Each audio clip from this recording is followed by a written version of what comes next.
We're. Oh, I mean, you're normally here. I'm here. I'm here too. We are here Together. at the same time. Yeah, we're guys in chairs. It's us, famous magic card guy in the chair. Guy in the chair. Hey everybody, Graham and Ben here. It's LRRMTG. We're playing Magic the Gathering, and today we're trying something a little different. Ben dusted off the old Mitgo. Yeah, and boy, did I ever have to. I had to find my password in the recesses of. I don't know, the internet. Yeah, and because Ben's gonna try some Pauper. Yeah. I've been playing a bit of Pauper recently, and I was excited, or I guess like the thing that made me want to do it was there was a big tournament recently called Paupergeddon. Great name. Yeah, and they posted the deck breakdown for it, and on top of the fact that I don't think there was a single deck that had more than like 15% of the coverage of the 200 and some plus decks or whatever that were in there. All right.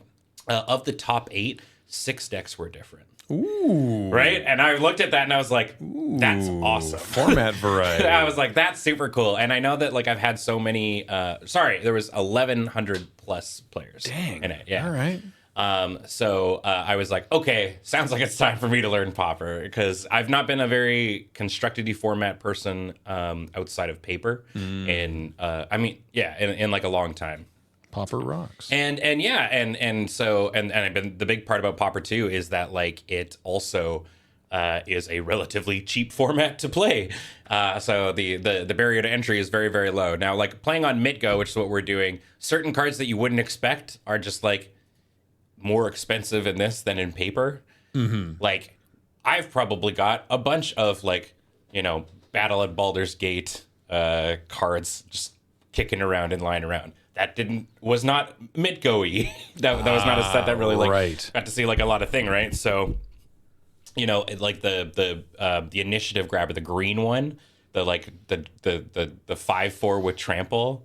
Oh yeah. The draconic one. That card costs 8 tickets, which is it's a $1 to a ticket ratio in this, right? That's that's because a draft is what, 12? Yeah. Meanwhile, you've got Snuff Out, right, which is in paper. I mean, I think it just got reprinted in Final Fantasy in the precons. That card was $20. On here, it's 4, right? And so it's all kind of different. And so for today, there was the beauty of it. I discovered that I had 300 tickets kicking around. Nice. On my account that I hadn't used in forever. So I have assembled 6 decks for us to fuck around with, or goof around. Sorry. It's okay. I haven't been on this for us to goof around with. Normally I have an Adam beside me here for us to goof around with today. And it cost me 200 tickets to assemble 6 meta constructed decks. Sweet. Yeah. Okay. So very, very excited to goof around with it. And before we begin the goofing, I just want to remind you all that this show is brought to you by our friends at Card Kingdom. Check out cardkingdom.com/LRR, because if you want to maybe try Pauper and paper, paper Pauper. A Pauper. We're popping. You can do that through Card Kingdom. Remember, they will ship singles anywhere in the world. And if you maybe look at your own collection and go, well, this isn't good for the commander that I play, but maybe some Pauper people would like it, you can sell your cards to Card Kingdom. Some people. Pauper people. Also, everything we do here is brought to you primarily by you and your kind support of our Patreon, or subscribing on Twitch, or becoming a member on the YouTube channel. We really appreciate it. Mm-hmm. Let's take it over to Mitgo. Let's do it. Okay. People live like this. Oh, okay. Great stream, everybody. Okay, Goodbye. Yeah. I don't know if I want to touch this thing anymore. Man, I kid. Dude, I mean, I get it. I know Nelly is a big Mitgo boy. And I know Wheeler. So basically, boomer Magic players are big. And I mean, you played a lot of Mitgo in your time. Oh yeah, when I started playing, it was the version prior to this, which looked very bad. Yeah. And then they actually had, I remember when they were working on this, they were like, here's what we're working on, and they had a phone call with the people that sort of were the primary Mitgo content creators at that point. Yeah. So there was 7 of us. It was what, you, Kenji, it was me, LSV. It was me and James, Kenji, Luis, I think John Laux. I assume like Marshall probably, or I was there like think- a limited resources account? I think maybe like Reed Duke was on this call. Sure. There was like 1 or 2 pros or whatever, and we were like, "Yeah, here's our feedback for your, for like your new client or whatever." And I don't know if they actually took any of that on board. I don't remember. It's been ages, and this isn't even exactly what it looked like when they first released it. Oh, but no, it this was- is a huge improvement now over Yeah. when it was when they didn't have like the targeting indicators initially when this version rolled out. Yeah. It was wild. Yeah. So, but either or, once you get over like the finagly bits about it, I've been enjoying it. Yeah. I've been having fun. So Writhing Chrysalis shouldn't be a common. yeah, it's a messed up card. So this was the deck I brought this one up because I think this would be the one that you would start off being the most interested in because I know you like big idiots, and rampant and big stuff idiots like that. and land destruction. Yeah, and hey, Emma's in chat right now. What's up? Hi, Emma. Hey, Emma. So this was the first deck also for me that was the one that I was like, okay, I want to try this.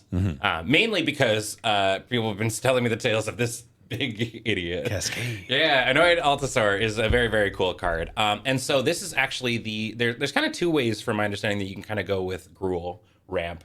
And this is the more Ponza variant. So this is the land destruction-y kind of one. So this is running 4 copies of Thermokarst. Yeah, buddy. Yeah, we're blowing up people's land bases. And then 4 copies of Moonfully Acid Moss. Dang. So these are our land destruction-y cards. And what's really cool about it is we're running like a full playset of the Utopia Sprawl and Wild Growth and Arbor Elf. So effectively, what this kind of allows you to do a lot of the times is like do a Thermokarst or a Moonfully Acid Moss as early as turn 2. And then with that, now you have like 5 mana if you're doing an Acid Moss compared to like their 1. Messed up. And then, yeah, you have all these Cascade buddies who are able to cascade into things like, as we said, Writhing Chrysalis, which is also a ramp buddy. The Eldrazi Repurposers, which are ramp buddies. Or, this is kind of like a newer-ish addition, from my understanding, is the Avenging Hunter. It used to be different, but they banned a bunch of the initiative cards. But Avenging Hunter is... Yeah. It was mostly mono black, from my understanding, that really got, nailed by it. So Now, I notice... I know the answer, but for the benefit of those watching who may not be familiar with Pauper, Pauper's meant to be all commons, but you look at the Annoyed Altasaur, for example, and the expansion symbol is uncommon. That's What not the heck? legal. Yeah. What's going on? well, so it's at some point the card was printed at common, and that's all that matters. So it's like if you have a rare copy of a card, you can do it as you can play the card just as long as there was at some point a printing of it at common. That's counts. why for a lot of I know for Pauper players at least, Modern Horizon people go, oh god, here comes another Modern Horizon set. Meanwhile, the Pauper players are like, yes. Because a whole bunch of stuff gets downshifted. Yeah, because it's like not good. Because it's like, well, this isn't nearly as powerful as all the whack stuff we've just invented. So guess it's down at common now. Well, that's why, like, for Goblin combo, what is it? The Dark Dweller Oracle. When was that printed at common? In a Masters set. Right? So that's what people really enjoy about those kinds of sets. So so I figured we'd start with this. And then we just kind of mess around and kind of see what kind of decks maybe we're vibing with and stuff. I didn't want to hop in like a league because I'm bad at this game. So I figured we'd just kind of hop into a thing and see how we do. So we've got, which one was I doing? The Gruul Ponza. There we go. Let's go. We're gonna play against George Fragoso. Well, I guess I hope we win, but if we do, sorry, Jorge, because this will be miserable if it works. This is fine. Yeah, It's basically, turn 2 repurposer. Yeah, which potentially means a turn 3 Avenging Hunter. Great, pretty good. I didn't remember. Were we on the? Oh, we're on the play too. Turn up the green slider there. Got to get those Mikko noises. Oh, it's true. Oh, baby. So it's really interesting because Swing. Kwanzaa's in a weird spot from my understanding because a very popular deck is the it looks like we're probably up against Mono Red Burn here. Is Jund Wildfire. So if you remember something Wildfire, I can't remember what it is, but it's the 1 in a red spell that you can target a land, blow it up, its controller gets to go grab a basic and you draw a card. Okay. So it combos really well with the indestructible artifact lands that are at common as well. So you can target an indestructible artifact land that you own. It doesn't blow it up, but you get to ramp and draw a card. Wild. But it also works really well against decks like mine here, where we're putting the thing on the, that right. and sort of blowing it up in that regard. So so it's kind of in a weird spot. But then also, there's also cards like Cast into the Fire from whatchamacallit, Lord of the Rings. It's 1 in a red. You can either ping 2 things for 1 or exile an artifact. So you can blow up artifact lands too. So far the thing that I've been really enjoying is I think there's like so many decks that check other decks, but also almost always have a check to them. So okay, so this is going to be the Mono Red Burn deck, which is cool. Really horrifying. All right. But I definitely think that we can take it out because I don't think they're really going to have a way to attack in. They mostly go over the top with like these sort of effects. Yeah. So they, like whenever they cast spells, they ping. Yeah. So it's like in this instance, I feel relatively safe popping out the initiative for us. Sounds good to me. Which means we're going to be able to go grab our red source. Which means we can start popping out these boarding parties. We're venturing into the Undercity. I'm going to grab our Montaigne. Is that one mountain? Yes. Yeah. Because for the most part, we also have one of the dual forced mountains. Because for the most part, this is a pretty mono-green deck. And just not attacking with the Repurposer because it's like there's no point, really. Well, we don't want them to come in back. for 1. Yeah. I mean, we would definitely be able to crack in with the Avenging Hunter, I think. But we're going to go big. So, yeah. The combo that the mono red deck does that is horrifying is having a Gutter Snipe and Lava Dart.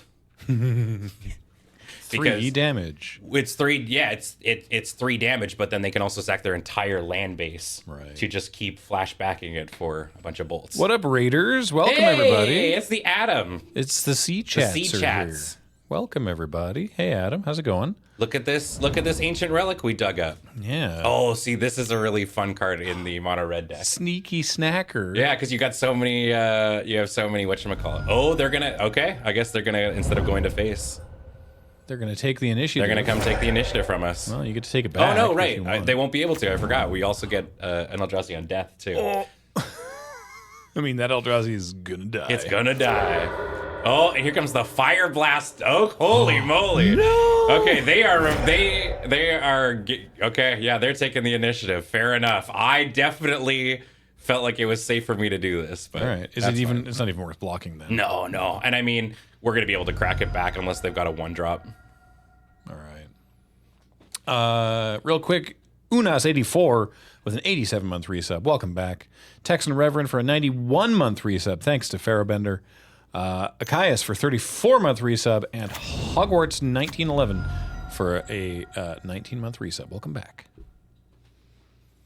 All right. Well, that was definitely not the way I thought that was going to go. That was genuinely funny. Wait, they sacked both their mountains? They did. So they've only got 1 land left. Yep.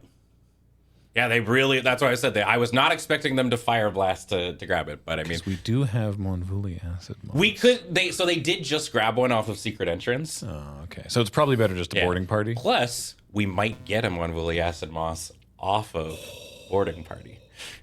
I'm in. I'm so in. Hell yeah. You got to live and die by the Cascade. Sure, we get a Repurposer. Nice. No complaints here. Now, do you beep? Oh, yeah, for sure. Okay. Surely they will chump with their 1/1. Yeah. Okay. That's cool. And then, I mean, yeah, like they're gonna get to go to the Forge, which is, it's pretty good. But Green Drag 13 with a 24-month resub. The 2 years. cheers. Satyr Podobny with a 33-month resub. And Spicy Ferret gifted 5 subs. Thank you. Hey. Much appreciated.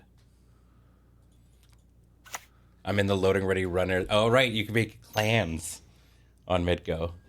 We have a clan? I guess, yeah. Huh. It's been a while. I mean, all right, they're playing extremely. I think if they had just gone face, we would have been dead at this point. They got 1 card in hand. That's wild. Okay, well, you know what? All right. Boarding party numero dos. Probably. Yeah. Off we go. Zoom. Sure, Avenging Hunter. And now we get the initiative back. Take back the initiative. Sweet. Right? Like, this is the kind of stuff that we get to do. And then what we could also do... So do we go to the Forge or the Lost Well? We're going to go to the Forge. I don't remember what they do. This is going to put 2 counters on this, so now we've got this as a 5/5. Sick. And we're attacking in for 11.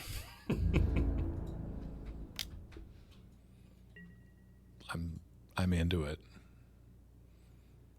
LRRMTG and Graham LRR are in the clan. It's been a while since I turned on Midgo. Yeah. Doing pretty good today, Foxmore. Thanks for asking. Though I'll be better in a moment. I'm going to be rude and eat on stream, but I will make sure to do it off. No. I'll do it off mic. He's just going to slide back.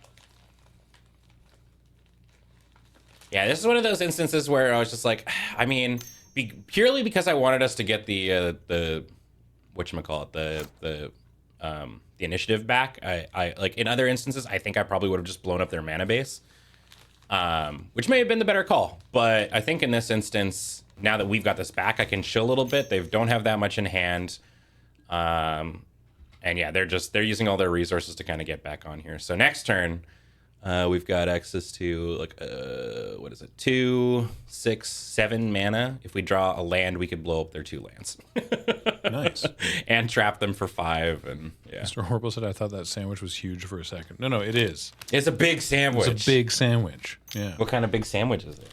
Ham and cheese with other delicious stuff in it. Oh, it's real good. I see some lebus. Yep, lebus, and there's like a pickled. Oh, they're doing the pickled something. It's good. Some days they do this with sprouts, and I'm not a sprout enjoyer, so today I managed to dodge the sprouts. Interesting. They really they went for our sign. Wow! Oh my goodness, gravy. Okay. None. They're going for the none lands play. Yeah. Okay. So they lose. Do they? Because they take the initiative here, and they go to the trap, which does what? 5. And just domes us for 5. Yeah.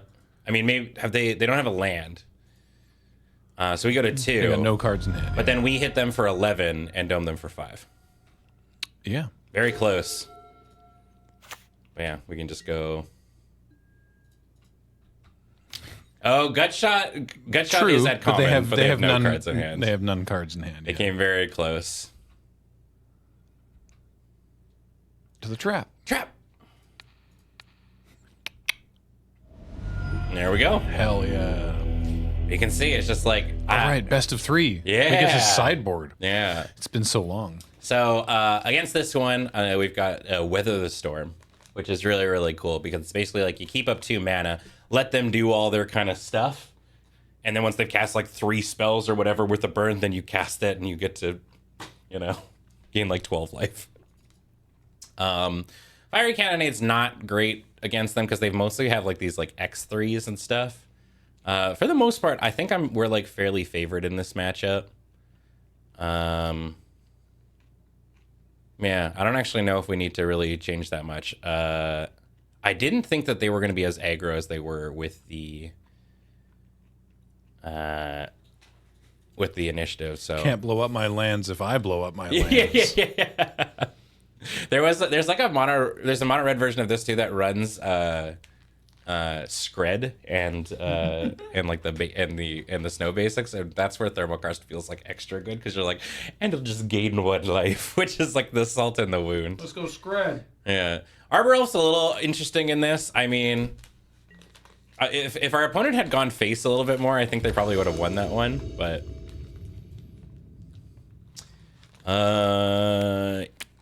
yeah, Yeah. This is really interesting. I mean, this is obviously a keep. I'm just like, I don't know what my sequencing is going to be here. Do you open with the ridgeline and then just like... That's what I'm wondering. I don't, unfortunately, like, it would be better if we get an untapped basic here, I think. Because you can go forest and enchant it. Mm-hmm. And then what do you do next turn? Nothing, right? And so that's what I'm saying. Having the ridgeline in hand is a little awkward. So it's a little bit slower than we would like, but it's not a big deal.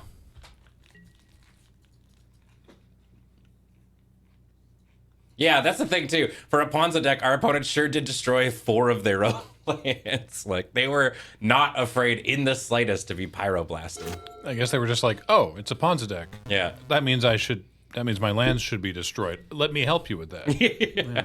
What are you gonna do? Looking at her acid moss very awkwardly. Missa Hancock with a 9-month resub says, it's apparently been 9 months since I forgot the password to my original account. Well, thank you. Tarun with 101 months. Yeah. Oh, well. Welcome back. And Invictus with a 42-month resub says, Pauper, I hardly know her. I'm sorry. You don't have to apologize for that. And ATM of Ruin with a 61-month resub. Welcome back. All right, now what do you do? I mean, I think this is like the big ramp turn, which is also cool because it means that we're potentially just doing a turn 3 boarding party. No, we won't quite be there. But it does mean that we could Writhing Chrysalis and Thermo card. Yeah. Yeah, so I think what I'm going to do is we'll put the Utopia Sprawl on this guy.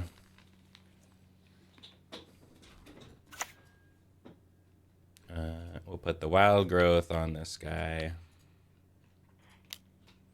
Just vibing.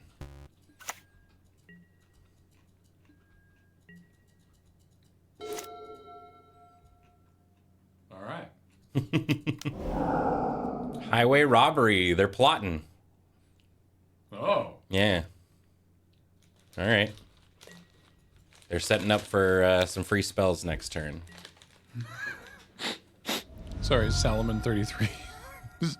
Me when I'm in a losing lands competition against Jorge Frangoso.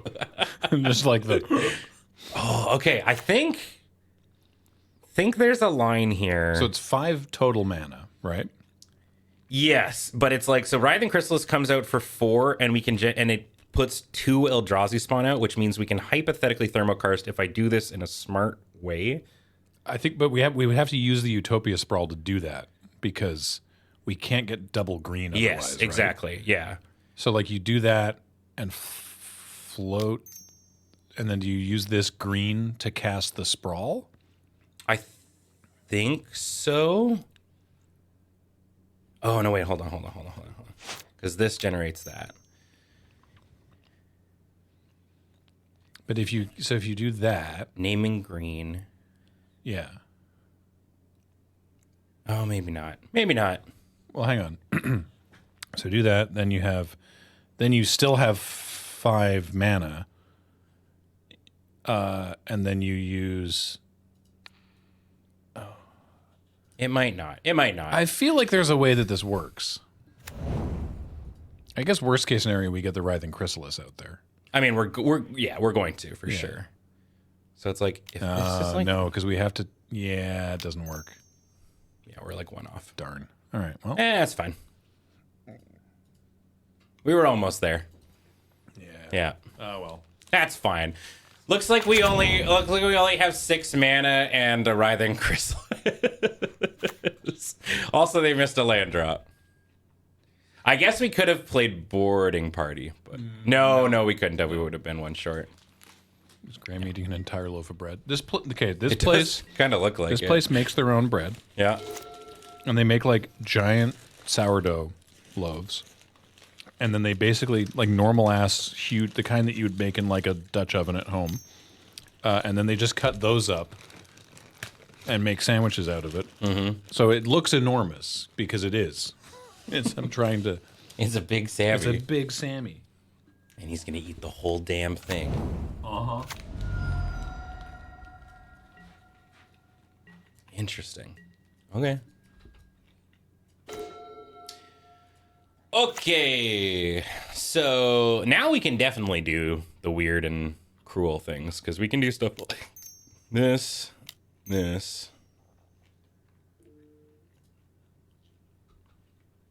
Play a second Writhing Chrysalis. Which means we will also, I mean, we could probably blow up their lands, but I'm pretty sure this is actually just cooler. Mm-hmm.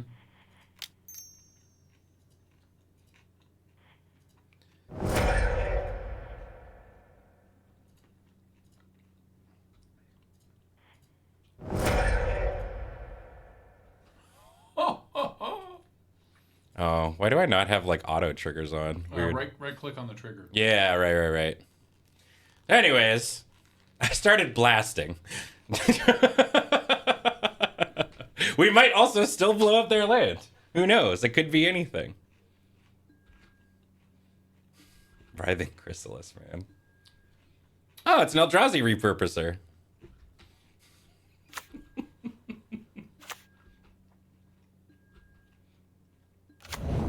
Great. Swing for 11. Oh, we got the pyro. Oh, the lightning bolt's coming on in. Yeah, okay. All right. Reasonable. Thank you and good day. Dang. It's pretty good. Again, this deck does have the ability to just sort of go over the top and blast you. Oh, all right, they're going on a robbery. Yeah, I'd say the only real whiff that this deck sometimes does is there are 3 copies of the Bestow Hydra from Modern Horizons, which helps you go over, over the top and stuff like that. It's also just a really good creature. But Fiery Temper, yet another Eldrazi for our Chrysalises. Well, if they still aren't playing a land here, it's going to be tough. It's also horrifying to think what they might have in their hand. Oh, damn.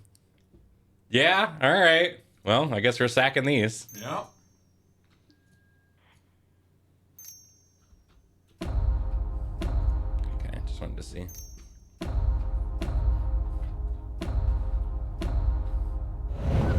Check out our 8/9s.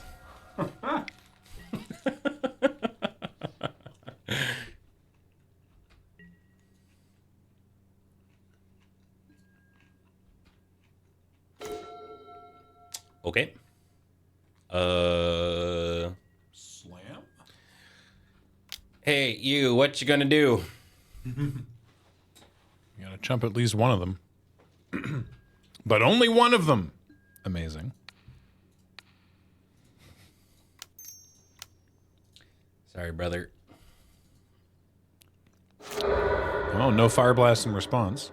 That's good. Yeah, let's go. Woo! Perfect record. Perfect record. So we retire that deck, right? We go until we get a win with the deck. I guess, yeah. That's really good. So that's the Ponza deck. You can run it back with it again. I think it's just a fun one. Thank you, Alchemist Savant. I have no idea where I got the Chronotog from. According to the Mitgo card buying site, it's one of the most expensive things I have on my profile or on my account. The Avatar? Yeah. Wow. It's only like 15 tickets or something like that. Yeah. Ooh, I like their avatar. Kind of looks like a real angry Krenko. I mean, this hand's a little unexciting, but like... Turn 2 repurposer. Yeah, I think it's fine. It'll be a little bit bad if they're on Wildfire, but we'll see. Mountain nothing? They might be on Wildfire. Ribbed. Do you remember when the last time you semi-regularly played Mitgo was? No, that's what we were saying. Oh, interesting. No Cleansing Wildfire. Okay, I have no idea what they're on then. Oh, that'd be so nice to be able to do this. Guess we'll only play this 3-3 for 3 with upside. I'm suspicious. Yeah. Yeah. I'm also almost done. Yeah, Wildfire would have had tap land turn 1. Yeah, not always, but sometimes. Oh! Okay, it's mono red again. Huh. We have this deck too, so we can play it at some point. Right. Oh, the value! Discarding Sneaky Snacker. Oh.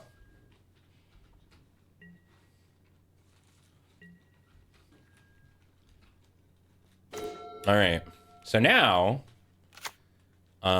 we will. Yeah, so we have options. We can either bring out the initiative, which is probably not great while they've got a Sneaky Snacker, or we can begin what our deck do.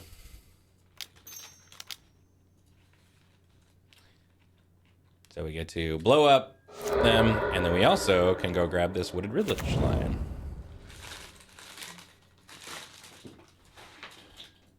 Oh, whoops. Might be. Well, if we lose by 3, you'll know why.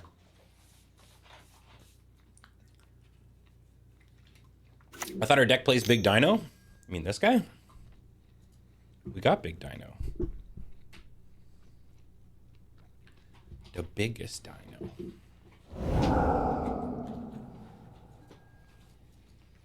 So next turn, we've got access to Wild Growth.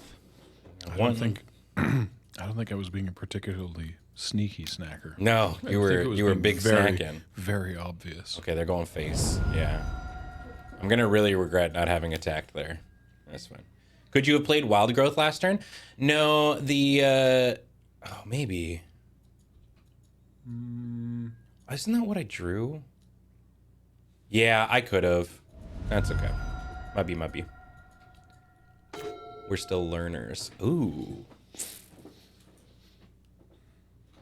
Interesting. So you've got 1, 2, 3, 4, 5, 6. You got 6 mana. Yeah. So I mean, we could.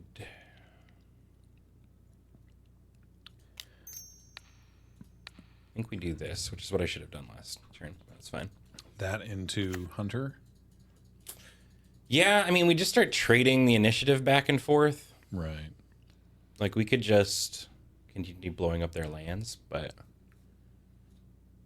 I mean, I guess you hit for 3 anyway? Yeah, I mean, we're going to do it. Yeah. I'm just wondering if it's worth continuing to blow their stuff up. Probably. Right? It's got it. Yeah, I mean, I figure it's either that or the... As you say, the initiative, but we'll just immediately take it from us. So maybe that's not a good idea. Yeah, I mean, so we got 1, 2, 3, 4, 5, 6, 7. So we have the right mana. If they somehow blow next turn we get to Altasaur. Yeah. Let's just put out some beef, I think. I mean, if we're just trading it back and forth, I think that's okay. All right. Beef. Yeah, like it's going to present a clock. And like we saw last time, like... Yeah, and they're already ahead of us on damage, but they're about to take 3. Oh, we hadn't played a land this turn. Oh, wild. Oops. Oh, well. The initiative land comes in untapped. Well, it doesn't go... No, it goes to your hand. And then you get to play yeah, right. It. I'm right. Yeah. Altasaur's also got the Reachies. Oh, Reachies. That's fine. And this way, too, if they, like, somehow, I don't know, kill our spawn or whatever. M19 Mountain, I'm a level with you. I really didn't think about my mountain choices. I kind of just let it ride, whatever Midgo decided. All right, bolt to the dome. Yeah, I mean, they could just go... They got, second right. Yeah. Second right. Hitsugu's second right. I mean, they're going to grab the mountain and be able to go to 4. That's the magic number. That card's probably not legal in Pauper. Oh, that's true. I don't actually know if it's a common. But I mean, 3 burn spells will do it.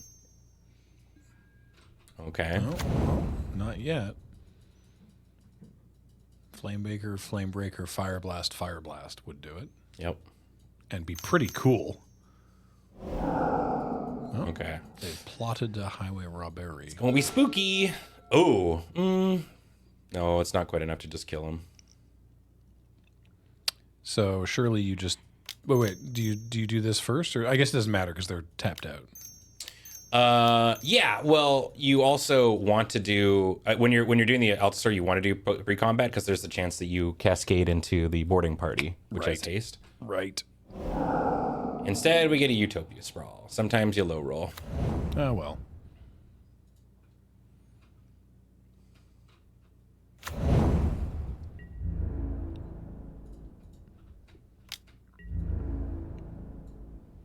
Well, it will be more difficult for them to get back the initiative now.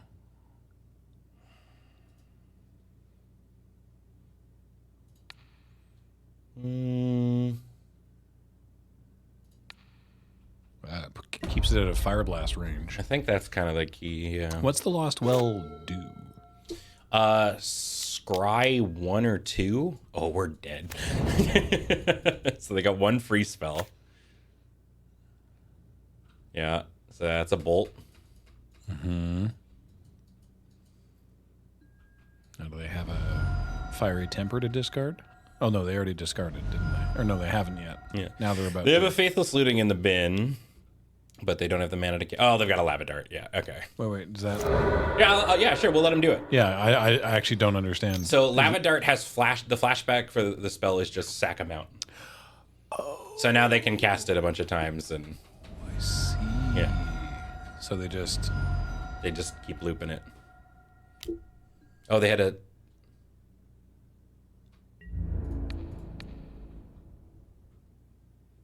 Reach? You can only flashback once? Sorry, yeah. They had other Lava Darts is what I meant. Yeah. All right. Okay, cool. Alrighty. All right, that was close. So I guess maybe I'm supposed to bring in the relics then, eh?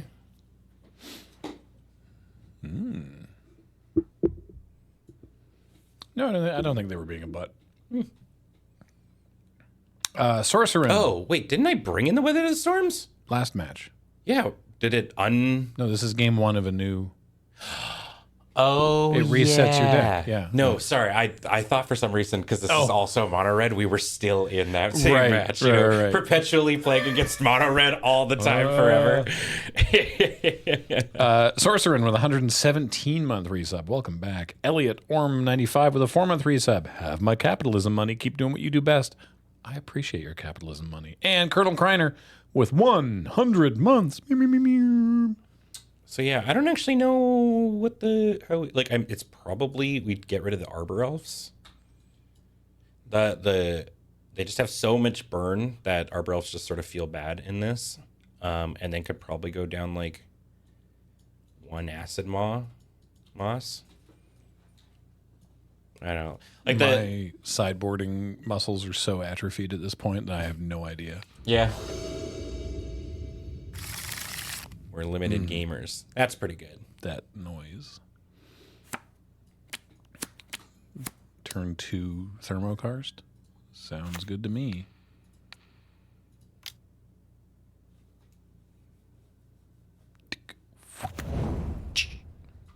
All commander all the time. No. I am a limited player. Oh, I should have made that one green. That's fine.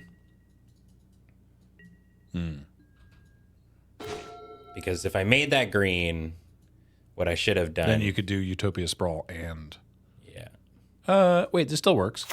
If you're if you right. tap that, then use that green to this. sprawl on that and name this one green. Yes. It all works out. Then you can Thermokarst. Gross. Haha. Yep. Lightning bolt? Lava Dart. All right. I did. Oh, that's sick. Okay, fair enough, OP. What? Oh, they sacked it in response? Yeah. Oh, nice. Yeah. I did so many of those stupid Final Fantasy Omniscience drafts. So many. It was. I saw that one of the big ones was like you tried to draft that draw 4 or whatever. Travel the Overworld was basically the best card in the whole format. Yeah, basically my strat, which is not unique to me, was anything that drew or recycled a card, and then anything Mysidian Elder, Wizard's Rod, and ideally Black Waltz number 3 to just do pings, and then you just turn 1, you just sit there and churn through your deck while pinging your opponent. So it was pretty miserable if you're on the receiving end of it, but it was funny. Yeah. I think what we're going to end up probably doing is just making a horribly massive Writhing Chrysalis with Trample. Sounds great. Okay, there's the highway robbery, yeah. So what we have to kind of play around is we have to play around them trying to whatchamacallit, Pyroblast. Right. Which would still not like blow us out, but it would still be like a little tough. So X is 8? 7. 7. Right, the bestowed costs an extra. An extra green, yeah. Yeah. Beep beep. Nice. Ding. Ding.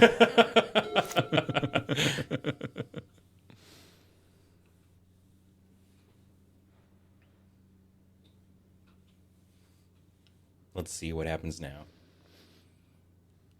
Yeah, Mr. Horrible, that's why Ben floated the spawn first to basically force them to Fire Blast then or miss their opportunity to. Yeah. And it worked out just fine. I mean, fortunately, it's like Bestow sort of works in our favor there because then it just comes down as a big Hydra, but it's still not ideal for sure.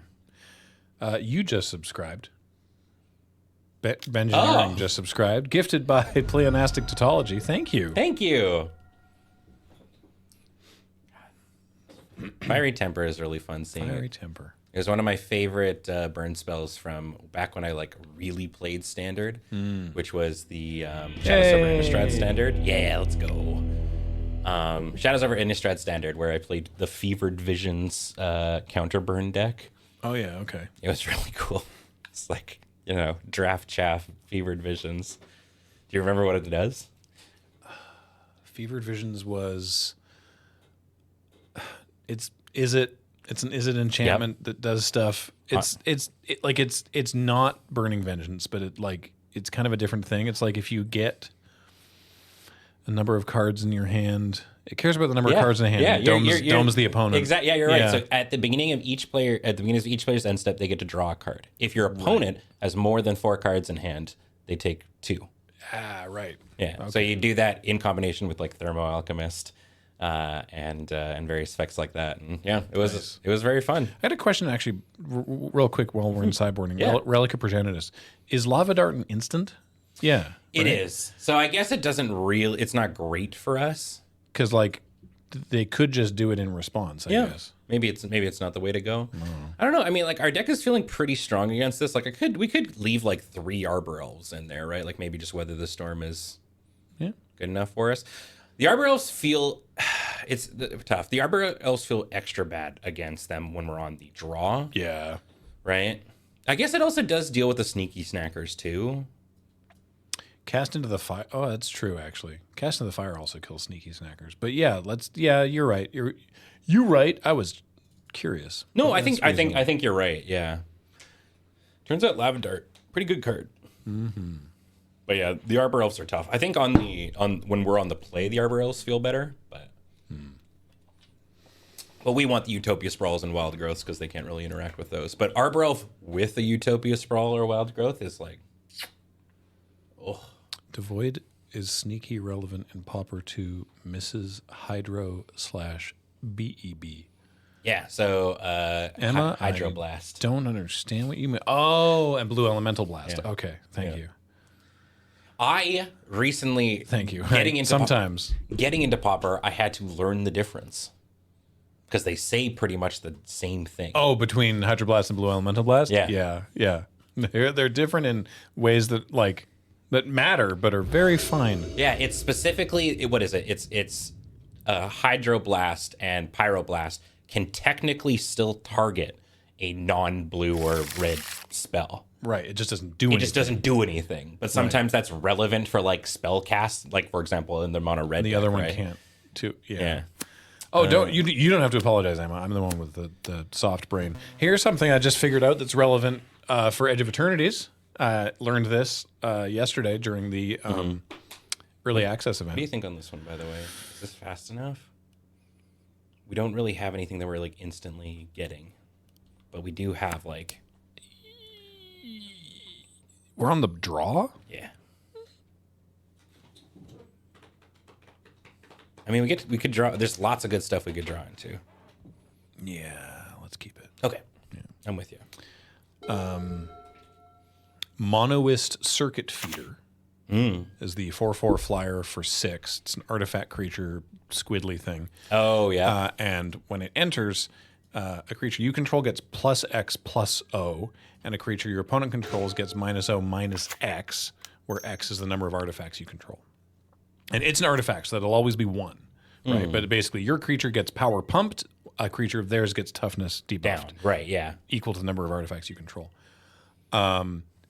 You have to have both legal targets. Oh, it's a decimate situation. For that ability to go on the stack. Interesting. Our opponent had a creature with hexproof, and we were like, oh, well, we'll play this. We'll pump this creature with menace, and it'll get through. Yeah. And we just played the circuit feeder, and the ability never appeared on the stack. We were like, what has happened? Yeah, how did we do this wrong? What's wrong? And yeah.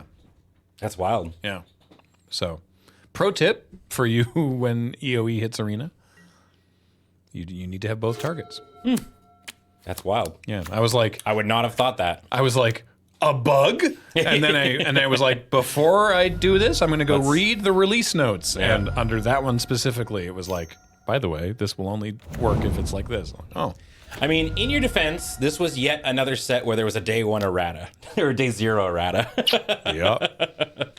That card's still really It's good. still good. Still. But I remember that card's still kicking my ass. Yeah. Turns out fight effects that make your opponent's things fight each other is still like, understandably high costed. Yeah. So if your opponent has no creatures in play, then you cannot. You can play the circuit feeder. You just won't get the buff. Right. So.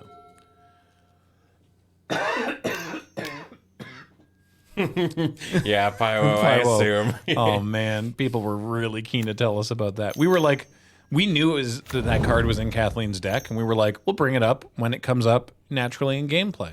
And we had to, after like game 1, we had to have Nelson come over and be like, "Hi, yes, we know." Oh, our opponent is living the dream right now.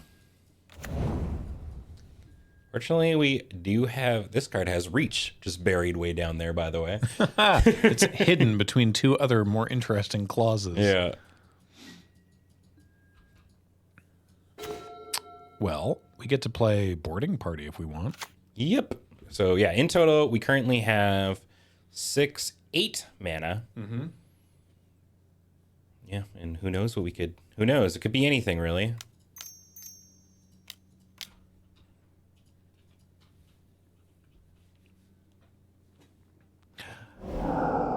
Well, all right. Yeah, I mean, sure. Cool. And away we go. A beep beep. Yeah, because we kind of want to hold this back. Yeah. For the snacker. For them snackies. Although I think folks have been brewing on Reddit already, I'm wanting to try Esper Glint and Jeskai Synthesizer with Cryogen. A lot of people talking about the Cryogen Relic. Yeah. Oh, is that the new nut? Yeah. Ah, yeah. Yeah. Pauper players love the nut. Love the They nut. love the nut. Yeah. There's a lot of the burn kind of strategies. We actually have one that is nut oriented in this. Yeah. played around a newer card that you might be familiar with, Pack Doll. Oh yeah, Packed okay. Doll or what it Packed Doll Packed from Doll, Aether terror. Drift. Yeah. Yeah. Created like didn't create a whole archetype, but became like its a strong archetype. Okay. So I think what we're gonna do is I think it's the only way we're running out of turns. They got 3 Kessick Flame Breathers and We're at 10. all this kind of jazz. So I think we got to make our tramplers humongous.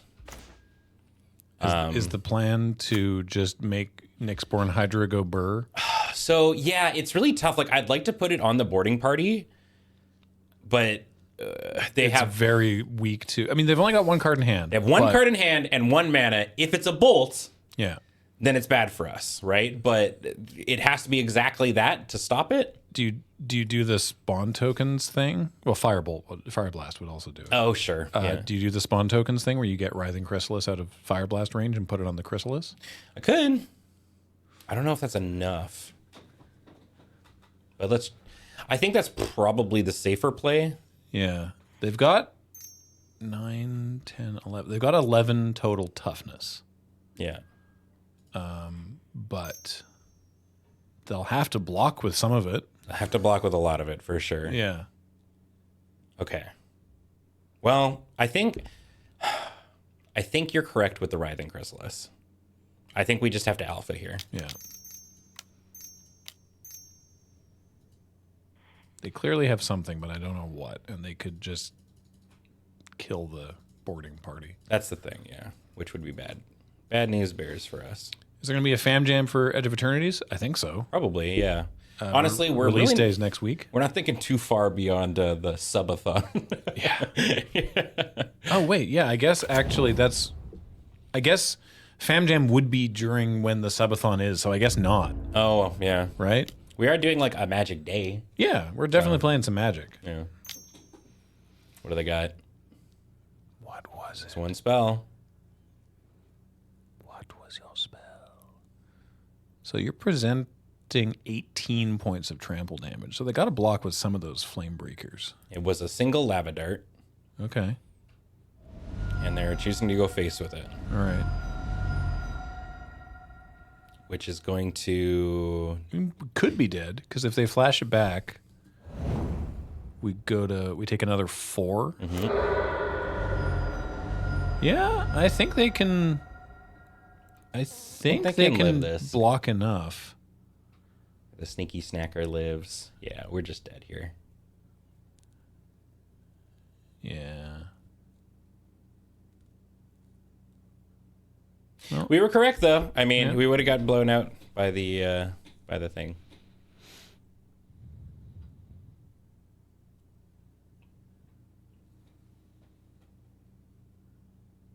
What's happening? Oh, well.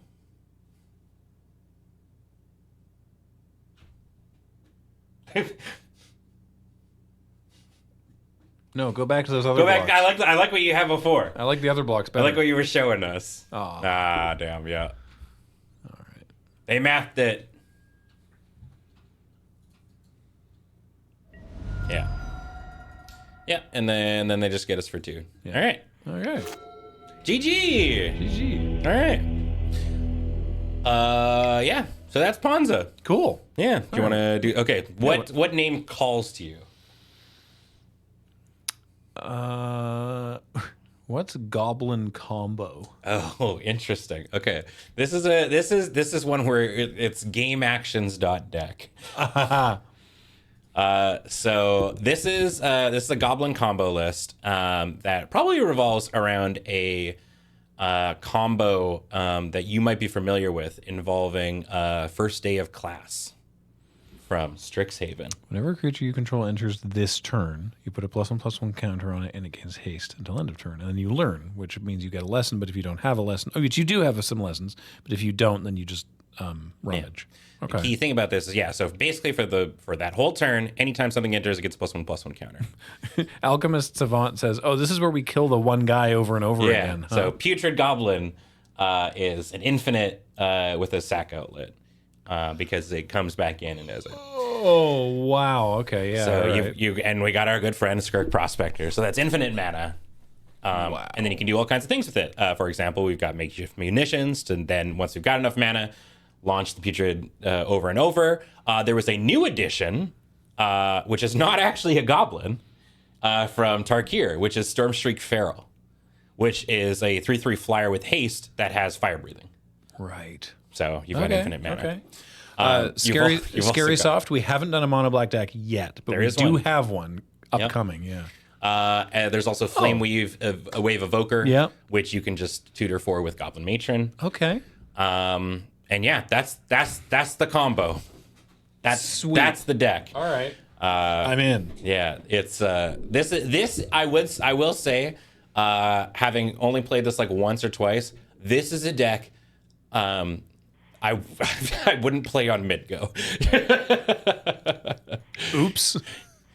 It was very fun. I was like, maybe he'll pick this one. But yeah, it's very interesting. Should we not play it? No. Okay. I think it's really funny to showcase. Get on top of the yield 2 triggers from this card. Yeah. The right click. Yeah. Get your auto yields. Yeah.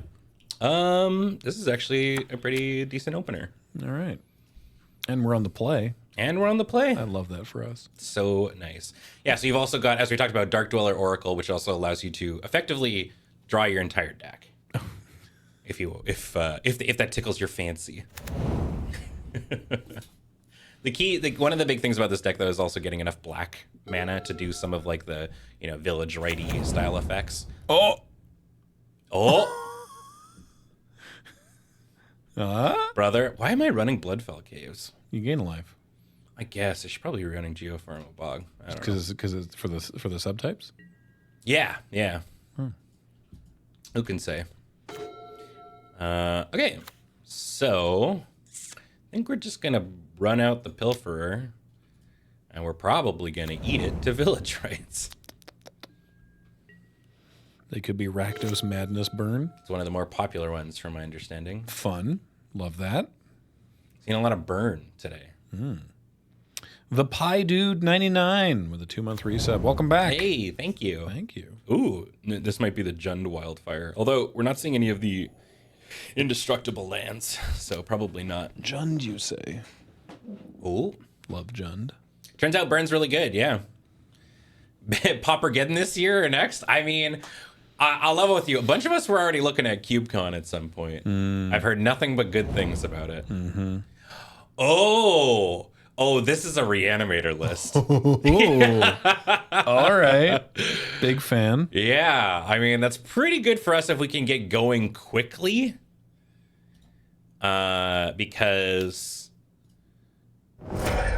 it means that they're not really going to have any interaction with us. Yeah, Exhume's a common, so it's also important for us to get this Pilferer in, because then at least we'll get some value out of the deal.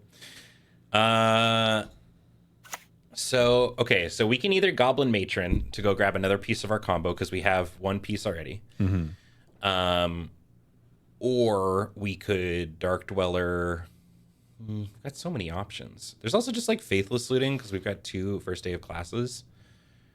I think... Because like we could just do it this turn. No, we don't. We're not quite there yet. What is our sack outlet of choice? Usually Skirk.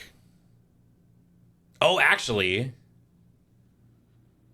that's true.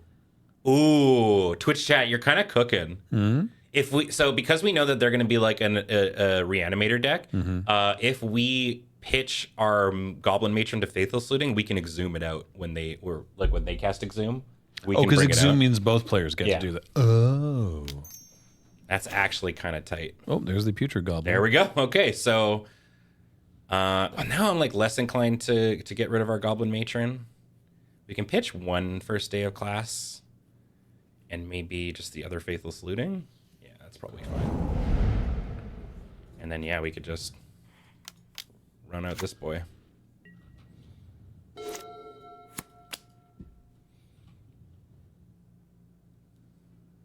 So next turn we could win. I love that. Yeah. All right. Yeah. Oh, okay. Dark Ritual.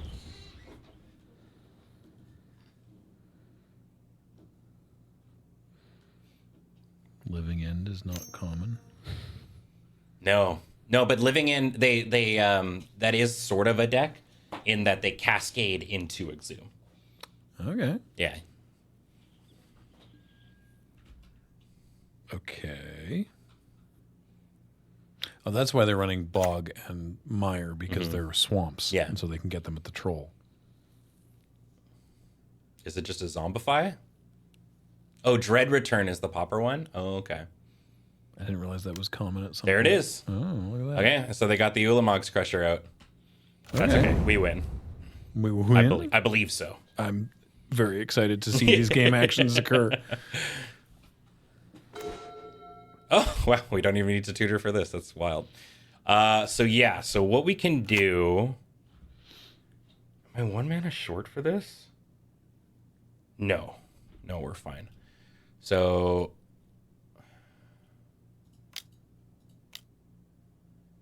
Play Goblin Matron.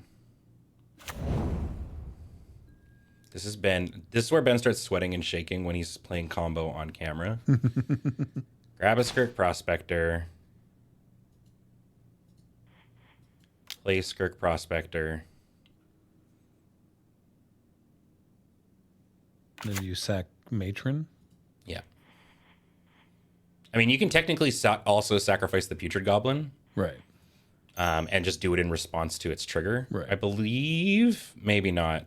Well, no need to. It doesn't matter. Yeah, I'm not gonna play with fire here. So now we cast First Day of Class.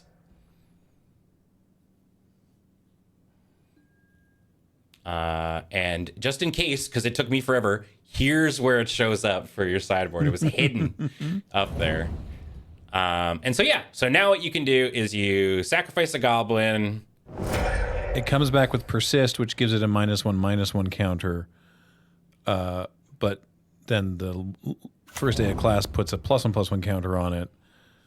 So it negates it. So you just keep doing that. I think it's the first one. Yeah, that one. Oh, this one. Yeah. Sorry.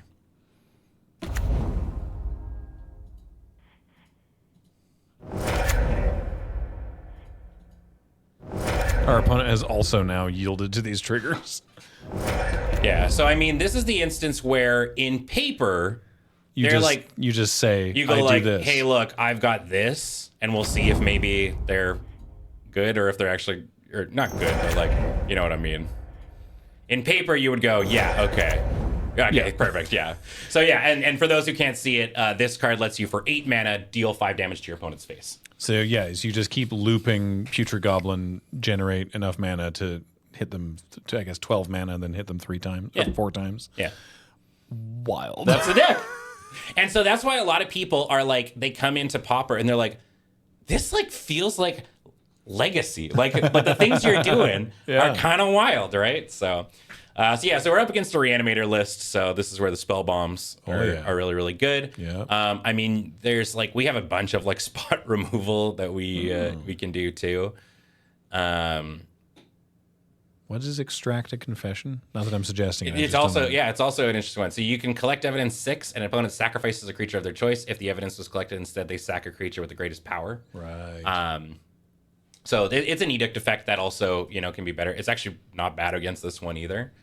I think this is probably all we actually need. So I'll level with you. My rate of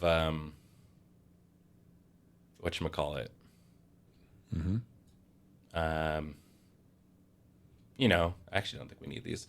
My rate of sideboarding with this deck is low. I think I'll just take out like 2 cast downs because, like I said, Duress. Someone was saying. Oh, sure. I mean, Duress is kind of big against them if we take their things that allow them to cascade. But yeah, you're right. Like this also just, if we just have a removal for their big dumb idiot, right? Like, yeah, we'll run with it. I love looking at the log. It's like Engineering removes a +1/+1 and -1/-1 counter from Putrid Goblin, accompanied by the entry of the gladiators with just you do. I guess we're going to 5. You got that Bajuka Pog. Oh boy. Oh, you have Unearth. Yeah. Um,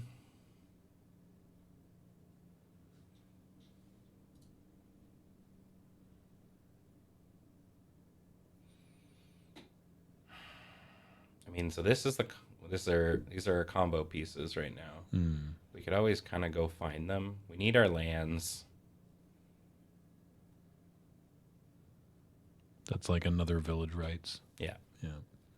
I think we could probably lose this. Pygmy Worm with a 92-month resub. Welcome back. Yeah. Rakdos Carnarium and Sealing Landscape is a little awkward. Just rolling up. Are there deck lists handy? I have not updated my Mogwarts list in a while. No, yeah, I haven't either. Handy, no. Available somehow, probably, but not like Not around. at this minute. Yeah. We can show you in between. Mm-hmm. Oh, there you go. Now you can check out the Star Wars Unlimited decks from yesterday. Super useful.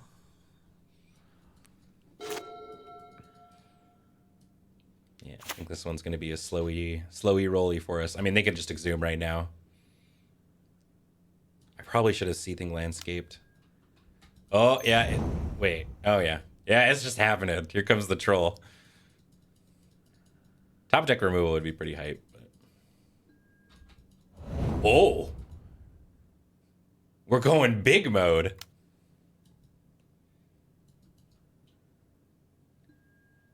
Whoa. We're just hard casting this. What? Wow, all right.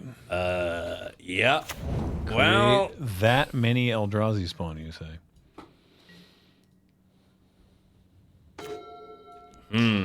okay. Well, we've got a ways to go here.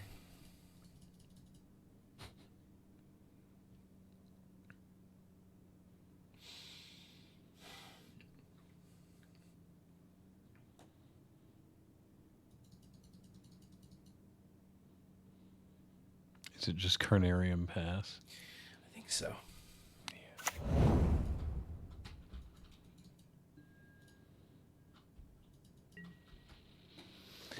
That's all right. We got what? They hit us for 5. They make 5 5, Eldrazi spawn. That's probably okay. Refracious one. That's wild. Pauper, baby. Oh, okay. Hey, they're playing that too. And they're discarding a swamp And Swamp. and drawing 2 cards. Have y'all tried Tortured Existence? Every day, my guy. Hi, welcome to 2025. Yeah. Oh, you mean in Magic? No. I do have 4 Tortured Existence, I think. I think that was one of the decks I played way back when. Cool. So does that let you, if they had a troll, they could just hardcast a troll off of that, which I think is very funny.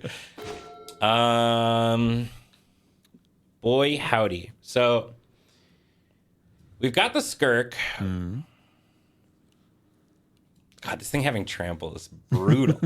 I think we just have to kind of commit to our plan and hope we get there, you know? So we matron here or what?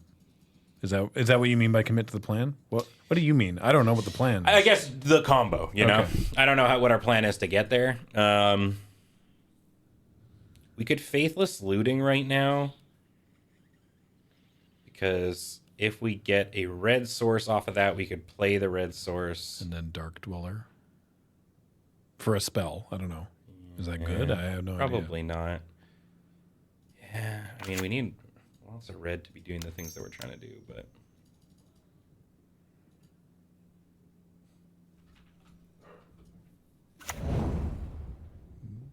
Was that a dog? It did sound like a dog. And a bunch of running. Ah, Juniper's here!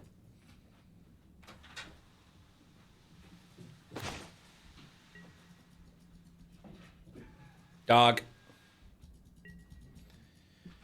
Well, an untapped red source would be pretty neat.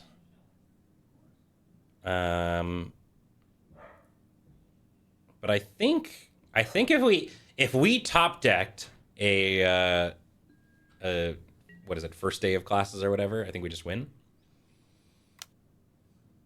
Oh baby. Here, have 1,000,000 mana. What do you do with all them spawn tokens? You got 10 of them. Does this deck just like run Fireball? Oh no. Oh no. Oh no. What happened? It's coming. I don't know what's happening, but it's coming. Is it the Crusher?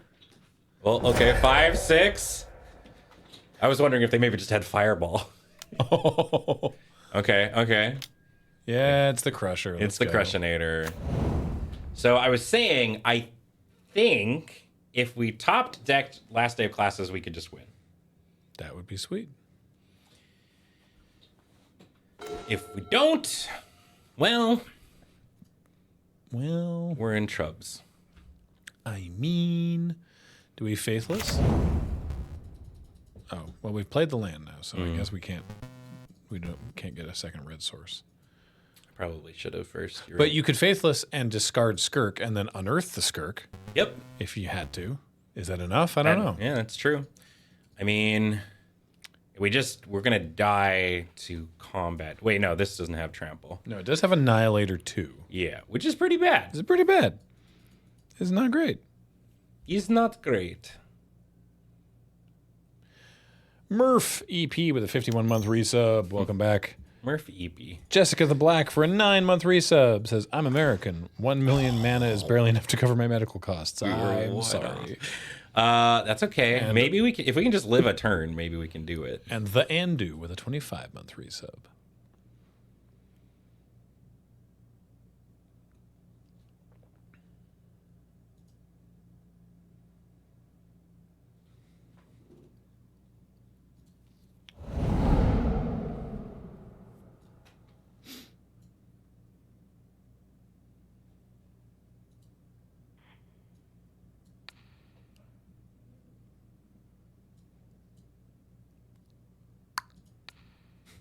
That one echoey tap noise, like the...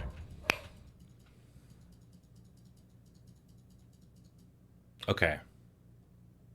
So I think we're okay.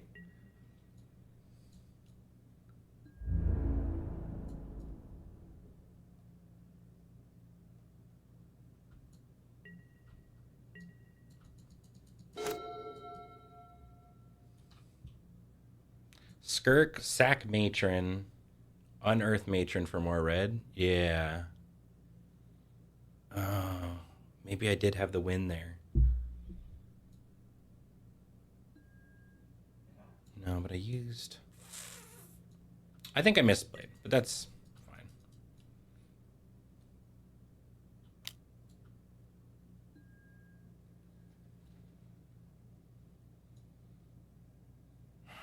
The fact that this happens before blocks. blocks is really annoying.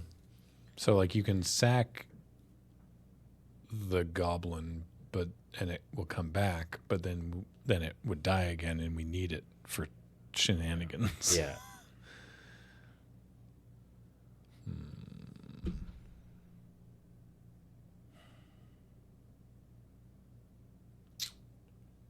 Getting crunished. Ulamog's Crunisher.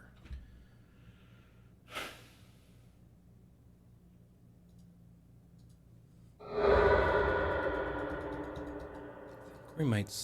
First of all, hell yeah. Second of all, I'm excited to see where this goes. Yeah. Yeah, this works.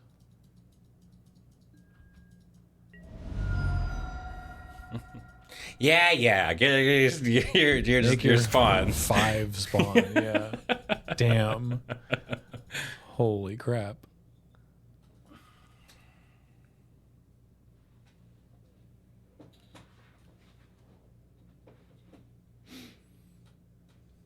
So is there, out of curiosity, Twitch chat, is there a spot where I can... I guess I need a red source here, eh?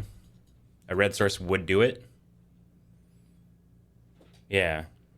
But there is a spot between the Putrid Goblin coming back with Persist or whatever that I can first day of class to... You don't need another red source? Okay. You can respond to the Persist trigger and cast first day. Yeah, okay. I thought so. Oh, yeah. So it's because you just... Yeah. Yeah, so we just have it. Because if you... I don't need to, like, press anything fancy, right? Mid-go knowers? Well, you don't have any you don't have any yields yet. Mm-hmm. So you should be fine. Got to play a land? Do you need to play a land? Why? I don't think I do.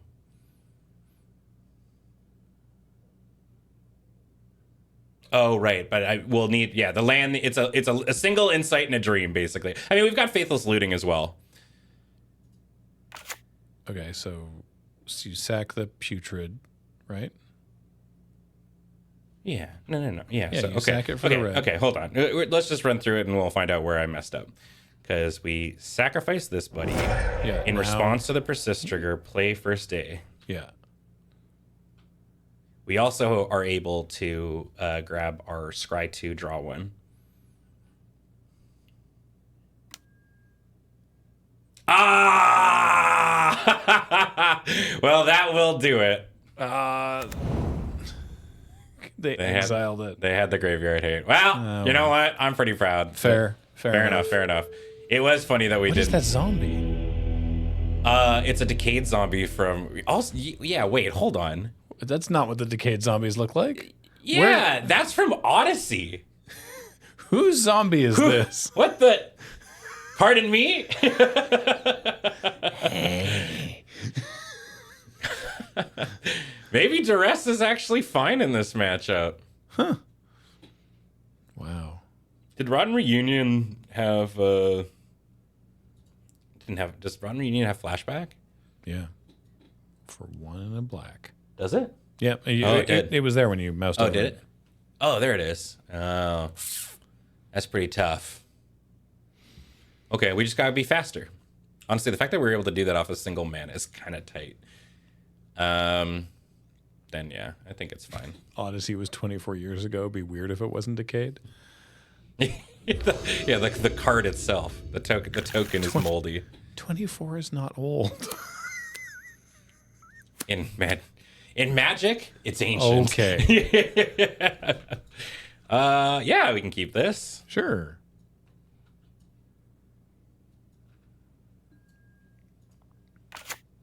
I have a question. Do you think their deck runs like a whiff of removal? Doesn't seem that way. I'm just wondering. I mean, it's probably actually better to hold one of these Skirks as a thing to throw to Storm Shriek, but Skirt. Is Flush Out an instant? No, it's a sorcery. No. Okay.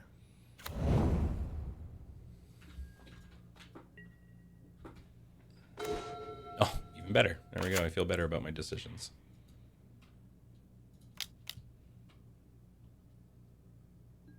Skirk.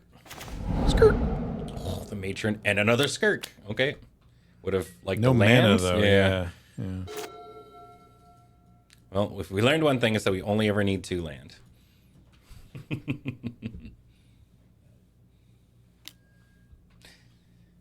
Oh man, swamp cycling. I wish it were me. Mm-hmm. Ritual. No! I mean, that's fine. Duress doesn't do much to us. I guess they can get rid of Cast Down. Or Unearth. Yeah. Okay. Spot removal is pretty bad against them. Or good against them, sorry. And land. Land. Okay, well, hold on. Another Skirk released back to the wild. Yeah, be gone. Hey, all right.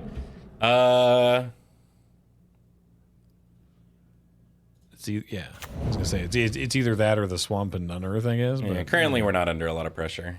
yeah. Plus, who knows? Maybe they're...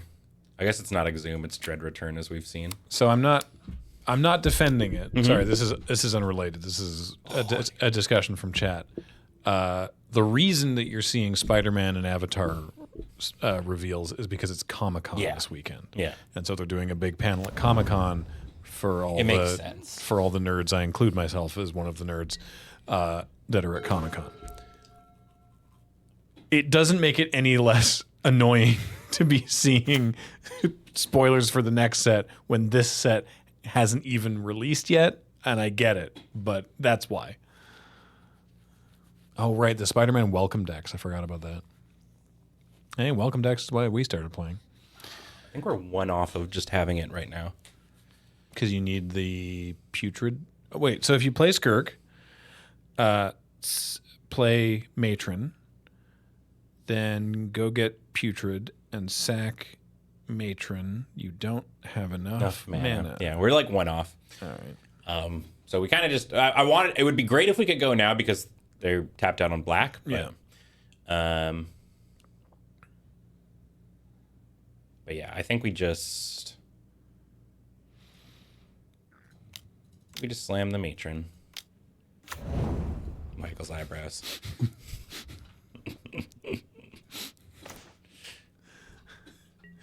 Like Cameron was discussing, he's looking forward to Edge of Eternity's releasing just so that the community can finally stop talking about pumping Tifa. And I was like, they will not. No, that's forever. So Yeah. I will say, he has to learn that there is a lot of people who came into Magic the Gathering because of Final Fantasy and will not proceed past Final Fantasy. So that'll be going on till the end of time. And plus, she's in pumping Tifa's in Standard for like 5 years. Yeah, that doesn't rotate for a while. All right. So discarding. They're doing some rummaging. There's the Crushinator. Yeah, exactly. Pleonastic tautology. The circles I operate in online have never stopped talking about pumping Tifa. What are we doing? Winning the game next turn. Oh, dope. Yeah. Unless, I don't know, is there like a slaughter pact kind of thing that I should be worried about? I don't think so. All right. But we get to do a different facet of it, which is kind of cool. Oh. Which is the playing our entire deck. Oh, Snuff Out does exist. It's true. So how do we do this in a way? I think we have to play the first day to start it. Right. Oh, there's Fairy Macabre. Yep. Well, I mean, what are you going to do? Not do it? Yeah, it's true.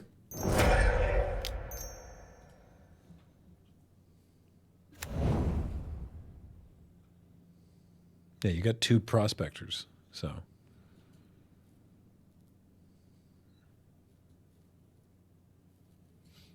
Oh yeah, you can yield to that now. I mean, I think you've already passed it. Yeah, I but have. Next time. Yes, well. Yeah. All right.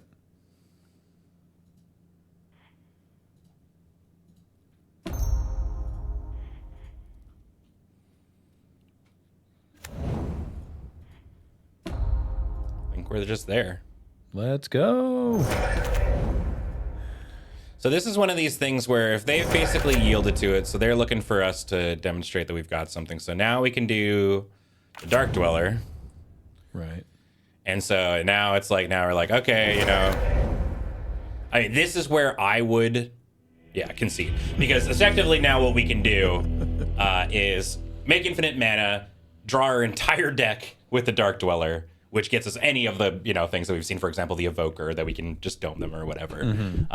Or in this case, because First Day of Class also gives everything haste, you just play your entire deck in Right, an alpha, of course. right? Yeah. So that's the Goblin deck. Sweet. Yeah. All right. Yeah, let's not play that again. Just for But your you own can, sanity. You can see what I'm saying is Yeah. game action dot deck though. Eh? Yeah. Let's try that mono black one. Sure. Someone was asking about that. Mono black packed doll. Yeah. So go. you'll actually see a fair number of Final Fantasy cards in this one. So the deck Cornered by black mages, my beloved. Yeah. So I figured you'd really like this one. Yeah. So this is the namesake of the deck, Pact Altair, which is on its own. It's a 3/4 for 4, which is just like All right. a hella body. But so yeah, whenever this creature or another artifact you control enters, each opponent loses a life and you gain a life. Love it. So you can kind of see what we're doing already with all the kinds of effects where it's like we're running just a metric ton of artifacts that are going to be slowly attritioning our opponent out and draining them away. But it was made extra cool with the addition of Black Mage Rod, which also triggers off of things like Lotus Petal and all that kind of jazz, and in of itself also triggers Pack Doll. Cornered by Black Mages is also really cool because it's an edict effect that also just gives you another one of those. Refurbished Familiar is a format staple, and in that, for the most part, you're playing it for 1 mana because you've just got so many of these kinds of things. And then it's just like a lot of effects like Ichor Wellspring that allow you to draw cards, and this is one of those decks that got really hurt by the Deadly Dispute ban, from my understanding, because obviously that card needed to be banned. So it's got a lot of other effects. So like Fanatical Offering kind of does the same thing, only instead of a treasure, you get a map. Sweet. And then it has just a lot of little effects like Tithing that. Blade. Wow. Cool. Yeah. Love it. And then there's like lots of, this one also runs Dark Ritual in case you just want to really, scare the crap out of somebody. And then effects like Blood Fountain. Sweet. Yeah. Manitou25 says, on this note, terrific job on the Final Fantasy video. As a Final Fantasy noob, it was super interesting. Thank you. It was so good. I'm also a Final Fantasy noob. I watched the whole ding dang thing. Oh, thank you. Yeah. I really appreciate that. Yeah, it was a lot. It was a lot of fun. It was a lot of work, but it was a lot of fun. And Yeah. I'm really pleased with the result. Toad Killer Frog with a 5-month resub says, Figured Edge of Eternity's good chance to discuss all things Star Trek. Man, I tell you, I hope that I wake up one day and my Blue Sky mentions are useless because everyone is rushing to tell me that they're like, they finally did it. Yeah. I think that'd be very cool. I know this is Mono Black Pack Doll, but this is pretty bad. I don't know if I really want to ship it away and go to 6 on the play, because it's like, it is serviceable. The hand itself is almost Mono Pack Doll. Yeah. I'll keep it. This is probably incorrect, but Right. Who knows? Mono Black? No, Mono Pact. I heard you correctly, didn't No, money down. Yes.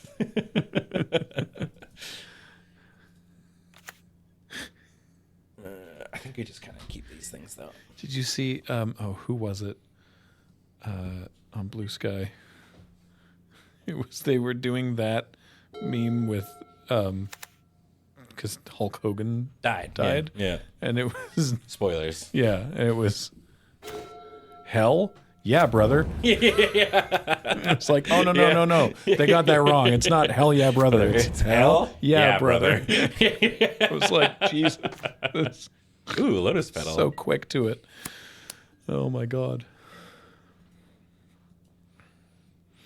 Love the Squall comic plot twist. I was very pleased with that. Actually, that you found it. That's found huge. it. Yeah, That's I was the big so thing. happy about that because it was like I didn't invent this. The fact that Paul also remembered it was like, thank God, thank God that I didn't. That he remembered that it did exist. Oh, Yeah. that's bad for us.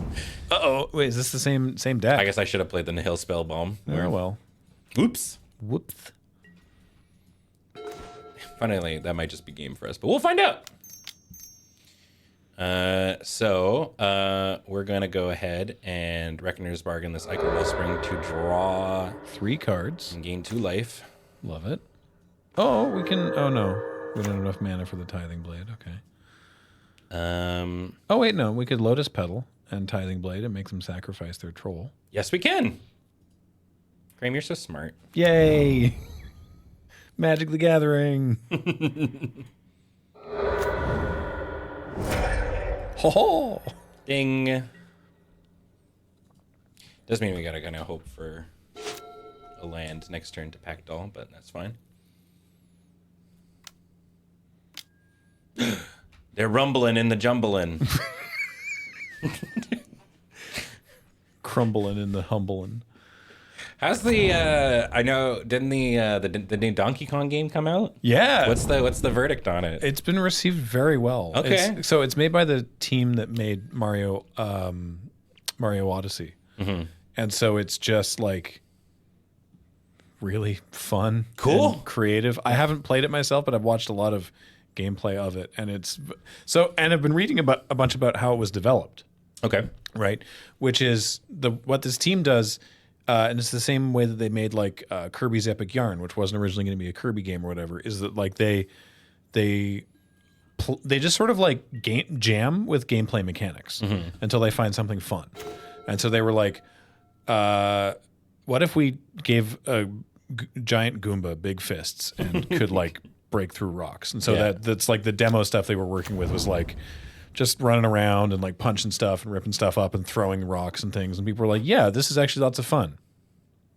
This could be a Donkey Kong game, right? So like they made sure they had an idea that was fun first, and then decided what game it should be, rather than just like make me a new Donkey Kong, right? And I appreciate that. And it turns out that it's like it's really really tight. It's like very very tightly made. So it looks like a lot of fun. I think. What does this actually do on the backside? Right, it's just a drain. Yeah, Turns into every turn. Yeah, but you can do craft from the graveyard, can't? Or yep. Exile a creature you control or a creature from your graveyard. Right. Oh, this is a craft with creature. yeah. Okay, yeah. I'm just wondering.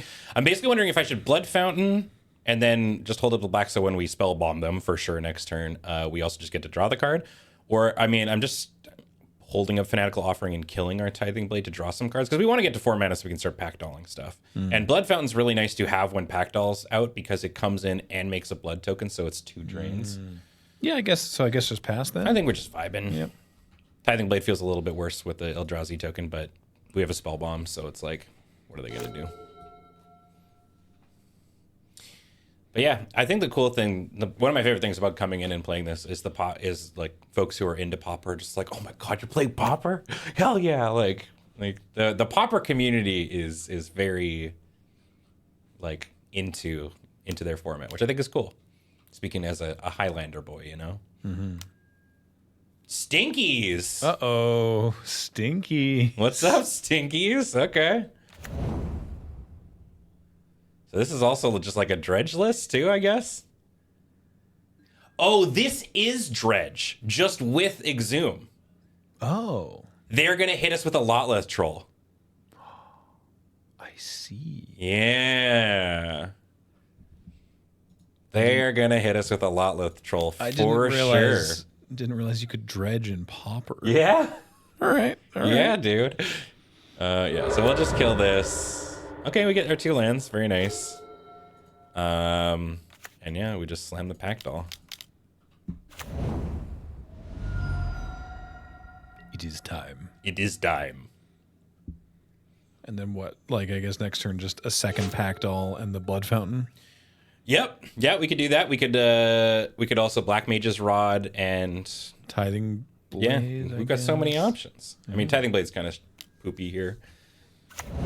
Ooh, Town Greeter. Watch out for Knot of the Bone. Right. That's probably their sideboard though. They hit a Lotleth Giant. Yeah, so this is their win con. Oh, it just deals 1 damage to each creature card in your graveyard. Okay. Yeah. Huh. So there's a couple of versions of this. The one that's the most popular right now is what's called Spy Combo, which runs Balustrade Spy. Oh, yeah. So you mill your entire library because you have like none lands in it. Right. And then play a Lotleth Troll that just, smokes somebody. At what point do you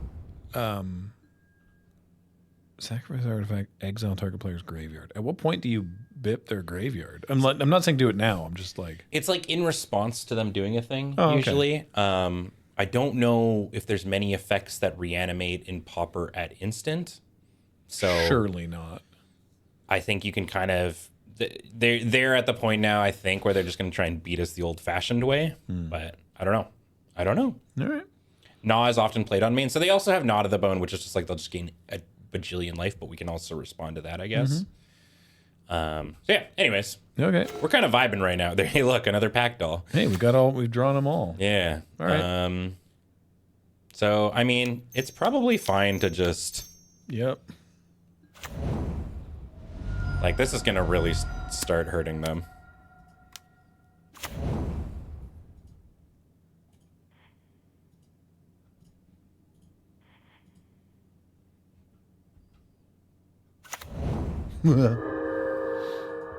Yeah.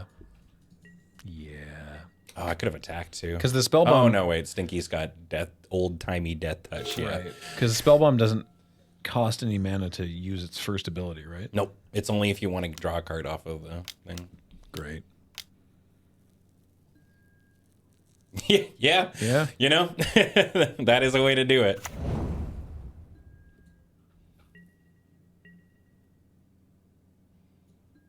Black Mage's Rod's been very good in Pauper too.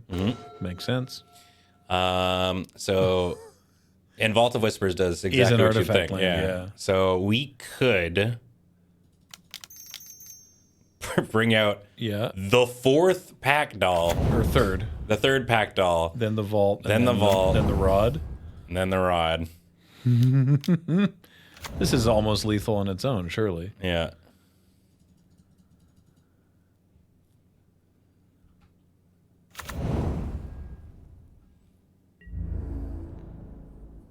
Yeah. One more and they're dead.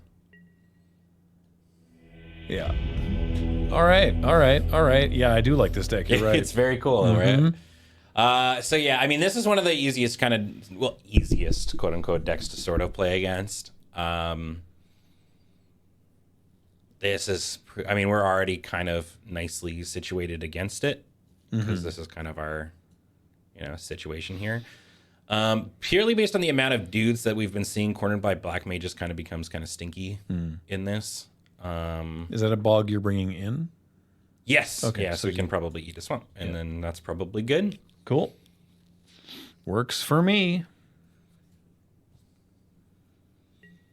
What are the late thought you were playing Pauper, not Commander? Yeah. That's a good point. Would one Lotleth troll have even killed us at that point?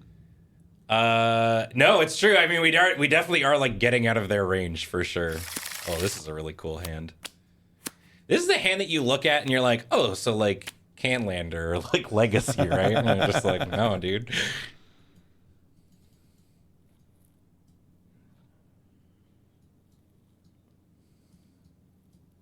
Yeah, Come on, turn one pack doll. that would be sick. Turn 2. It'd have to be turn 2, right? No, you got Lotus Petal. Oh, we have a Lotus Petal, right? Yeah, and a ritual, yeah. Oh. All right. But when the doll cometh, it'll be good. Yep. Yeah, I don't think we need to like super shoot out our Iker Wellspring.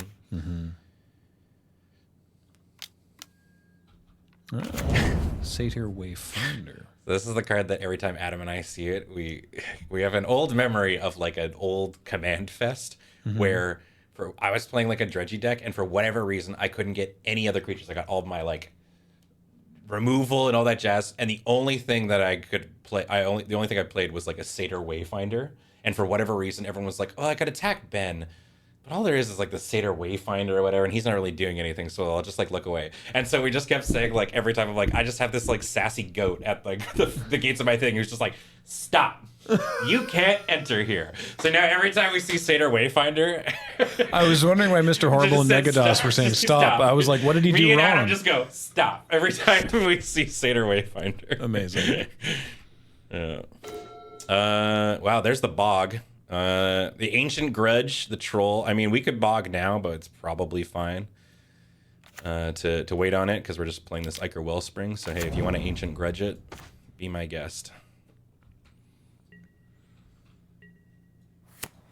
We'll probably do it next turn. Bog now or fen later. 'Tis the question. Come on down to Steve's Swamps. We offer bog now or fen later. We have a variety of wetlands. For the distinguished buyer. All kinds of muck.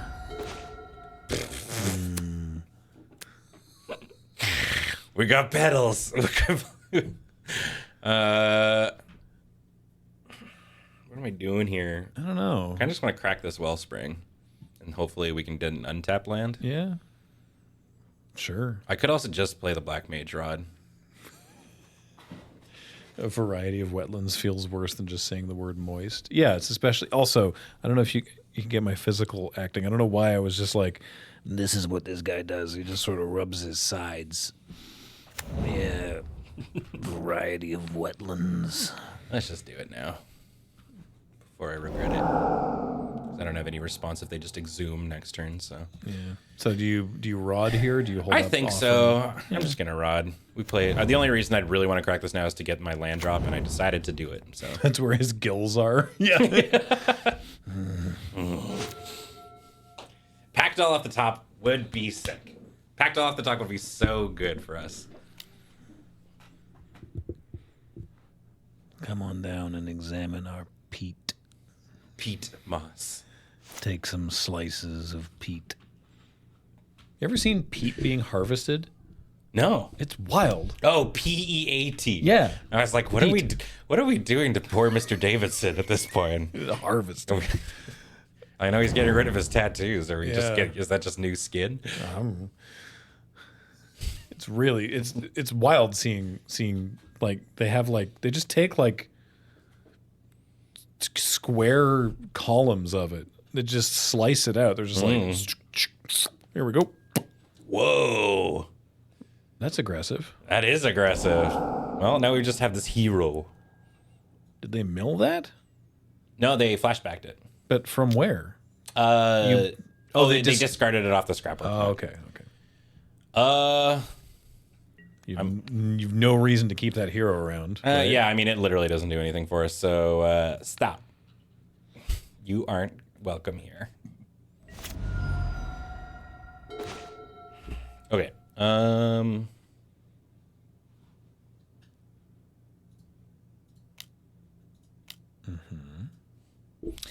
Let's go gambling.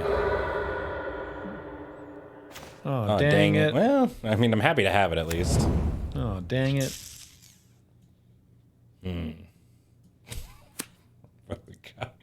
But let me tell you, brother, about my pedals. Holy shit. Poops. Sorry. None dull left pedal. Yeah. What is this? Spellbomb. It's probably just Spellbomb Pass. Well, I mean, you're gonna have to discard here, right? Oh, shoot. So should you just play one of them just to not have to discard it? Yeah. I guess, yeah. Now you can draw if you have to sack the Spellbomb. It's true. That's very funny. Okay. Hi. My name's Ben Ulmer. Hi, Ben. If we got a pack doll off the top, that would be muy bien. Mucho good. Tre bueno. Tre bien. Very bueno. My favorite member of Green Day. Yeah. Just Tre bueno. Yeah, mucho good. Okay, we're rumbling. Who out rumbling? You know, I watched their set at Coachella on the live stream. It was pretty impressive. Yeah? I was like, damn, they're really going quite hard considering, and it's not that old, but considering that like Armstrong's in he's like early 50s. What are you exhuming? I guess just your Seder Wayfinder? Neat, I guess. I think I'm okay to let it happen. Yeah. Rock and roll. So they do have a Knot of the Bone in their bin. Naughty the Bone. Oh, they there's have a their dread return. Yeah, they've got 2 Dread Returns. But they can cast Dread Return, right? Or is it black creatures specifically? Nope. They can Sacrifice cast it, 3 but we can creatures, okay. always Spellbomb in response. Yeah. And it's not an instant, right? Yeah. Correct. So again, like they don't really have the big O upper hand. Unfortunately, like stuff like this is literally why I'm like, I think Dredge is so cool, but every time I look at it, I'm like, man, there's like so much removal. You think you Spellbomb now? Really? I mean, you get to draw a card too. And they're tapped out. Yeah, I guess also there's another Ancient Grudge in there. Mm-hmm. Yeah. Yeah, go for Do I it. crack the pedal? Probably. I mean, there's nothing. Having it in play doesn't help the pack doll. Right? Yeah, I mean, having mana is neat, but...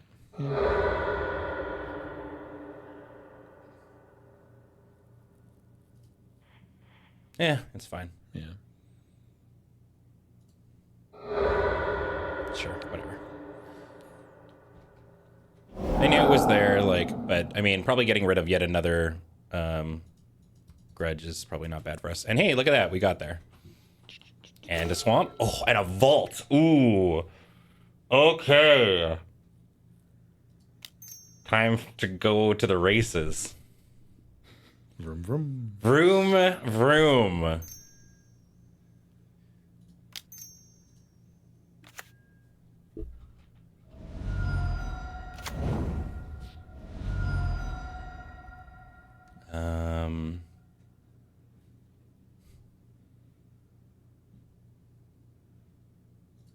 You questioning whether or not you Reckoner's bargain the map token? Yeah. I'm just like, I'm just seeing if there's a universe where we get another pack doll here. You know? Mm-hmm.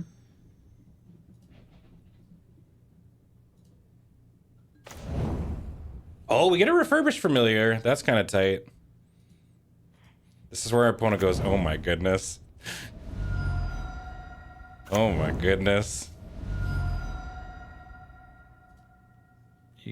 How do you... Oh. What made that cheaper? Oh, for It's each got artifact. affinity. What? Yeah. That's messed up. Ah, they got the stinky. Fair enough.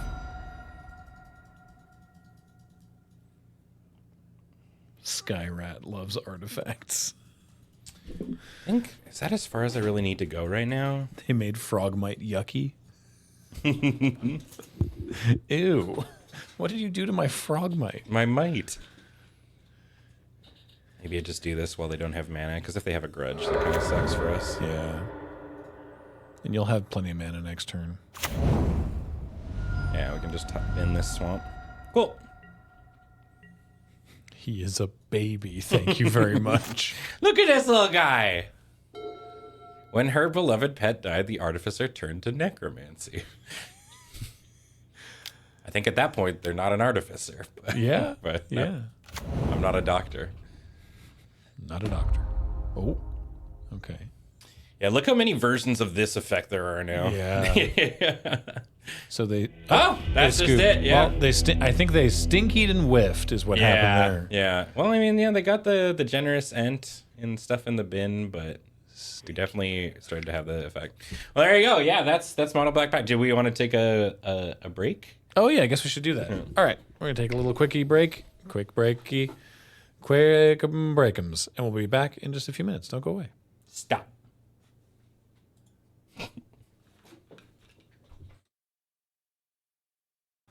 We're back and I ate Graham. I ate him. He's gone and in my stomach. He was delicious. He tasted like...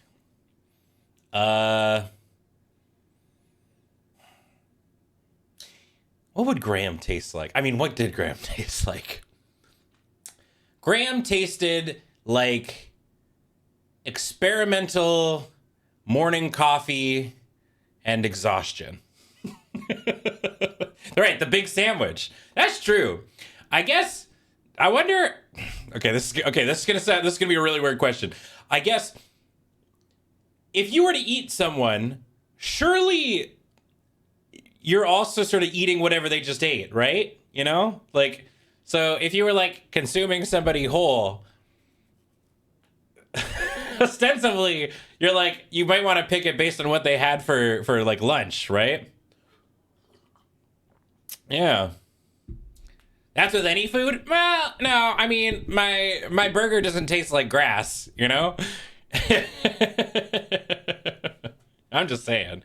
Yeah, Graham's just ran off to get coffee. I mean, listen, y'all been watching forever. You know how he is.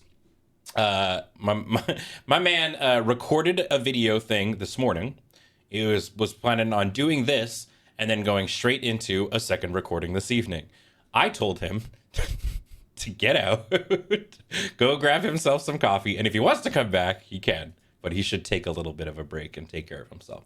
So he might be back, but yeah, we gotta take care of our Graham. We want to get a good couple more years out of him. So in the meantime, I figure we'll just keep on puttering on, and we can kind of go through the deck. So this is a really interesting list that I saw when I was first kind of like looking up what sort of decks would be kind of cool. And the first thing that I saw was people talking about cascading into Mold Drifter. And I went, oh, tell me more. Tell me more. And so, yeah, so this is a Tron-based deck that looks to Tron out some really big butts, like really big friends, like Boarding Party, the dinosaur that we saw earlier, Maelstrom Colossus, and then it also is running Boulder Branch Golem, which while, doesn't cascade, is a really good body that also really hoses. As you have seen, we've faced a lot of burn decks. And so the fact that you get to bring this guy out really early and just gain 6 life is huge. Or, you know, if you have Maelstrom Colossus, sometimes you do it on that. And yeah, and then you've also just got some like things that go in the middle. This is also a format where you just get to play crop rotation. You just get crop rotation. Multiples of crop rotation, which is mind-blowing to me. Yeah. We can crop rotate into all of our like Urza lands. We've got a lot of filters so that we can filter into the colors that we need. We've got the prophetic prisms as well as like stars and whatnot. And yeah, and that's how we do. Wait, Pauper includes uncommons? I thought Pauper was just commons. It is just commons, but at one point, crop rotation was a common. Can you believe it? And that's the beauty of the deck. Yeah. So we're gonna take it to the thing. Side note: have you tried High Tide? So I haven't. It took me. So usually, if I look at a deck list, I want to be able to discern how you win. And it took me longer than I wanted to admit to identify how the regular Pauper High Tide deck won. And then when I finally saw it, I was like, oof. I mean, I guess, I know it's very good, but the usual High Tide deck has a singular copy of what is it, Stream of Thoughts or Thought Stream or whatever, which is a card from one of the Modern Horizon sets that is your opponent mills 4 and you like take 4 from your graveyard and like shuffle it back into yours. So it's a mill strat. So essentially, and it has replicate. So essentially it's you make infinite mana using High Tide and then cast Stream of Thought on them. And that's how the deck wins. And I'm like, good Lord, that sounds fun in paper. I mean, we saw how the Goblin deck went. I'm like, ooh. It's also like a stream deck or a combo deck on steroids, in my opinion. I don't know if I'm ready for that. But we will be playing a Storm deck today that I would love help on, because playing Storm is spooky to me. Oops, hold on. Oop. Leave match. I didn't swap my deck. There we go. Any Kamigawa card is good rep. Yeah. I've seen a variant that uses Arcane and Splice onto Arcane. Yeah, there are some like, I think there's probably like other lines, but I think that's like sort of the main way that it goes. Ooh. Brother, we are spoiled here. Look at this opener. This is pretty tight. Not gonna lie. We keep this. Do we have deck lists? I don't, but I could like, I mean, if people want to take a screenshot, I will, I'll hold on for a little bit. Yeah, we're just going ye old power plant into expedition map. We've already got the mine. Like, we're living the dream here, y'all.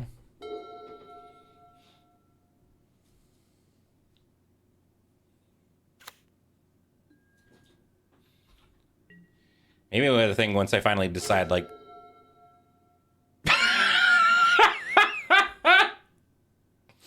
whoa. Yeah, all right. Sometimes it do be that way.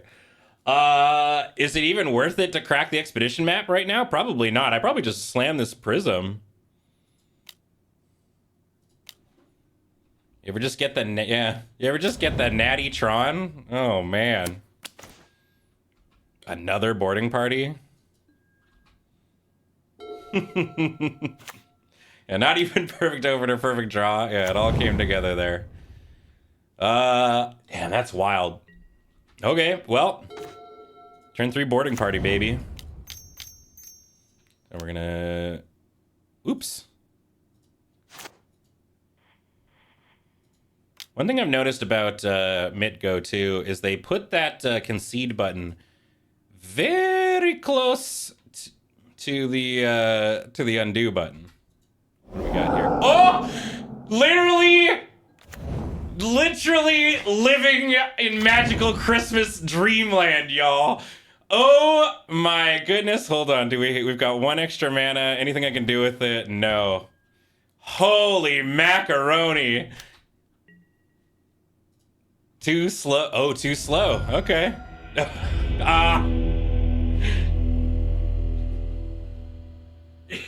Oh, I'm playing too slow. I'm playing too slow for our opponent. Sorry. I mean, we won that. We all know who won that. Oh, baby. Well, you know, sometimes it just be like that.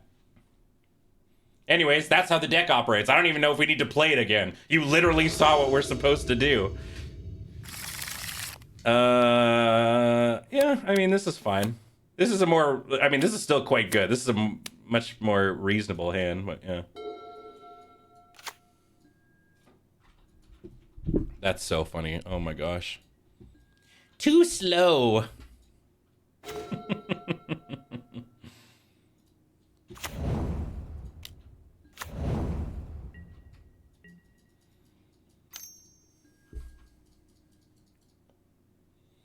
Or their hand was too slow? I mean, I don't know. I think they were saying that I play too slow. Oh, this is cool. Oh, okay. So we might be seeing what, from my understanding, is like the deck. Holy shit, we've seen all of our towers. Is like the deck for this format, which is a I guess there's no reason for me not to just crack this now. We need what? The mine, right? Yeah. It's called Balustrade Spy combo. Yeah, Wall Spy. So kind of similar to, as I was saying, we saw the Dredge deck earlier. This is sort of what it's a similar strategy. Their whole goal is they're running very little lands, and there's a card called Balustrade Spy, which casts for 4 and a black.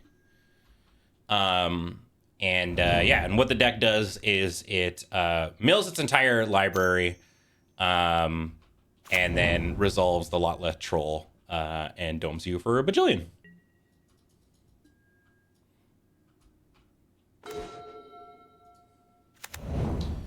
Okay, so we've got the Tron. So yeah, I mean, we don't have like a ton of play against it besides obviously like, you know, we can kind of just get out of the Lotleth Troll's like range a little bit with this, which is nice.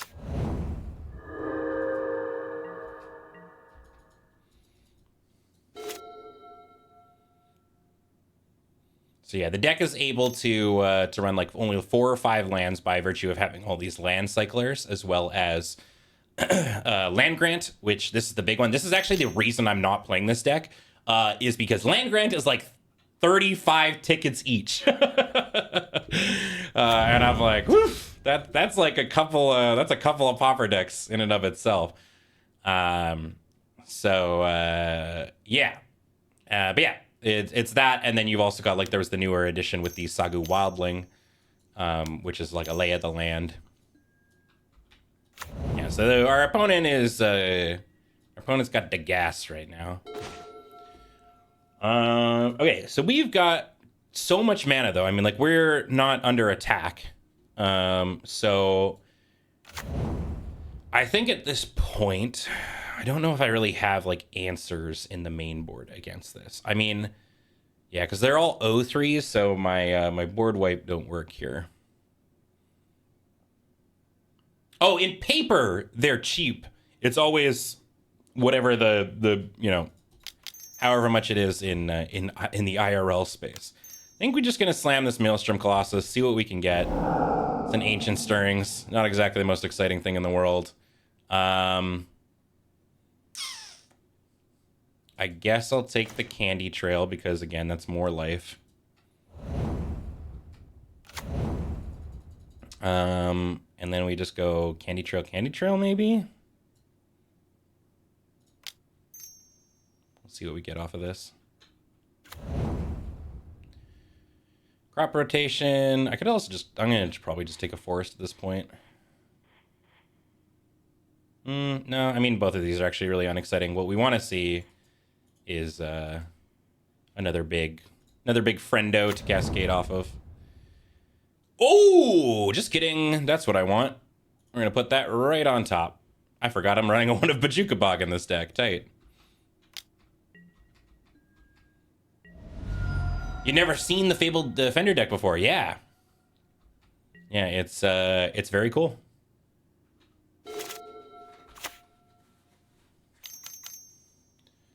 Yeah, so the goal here is definitely going to be to try to get them to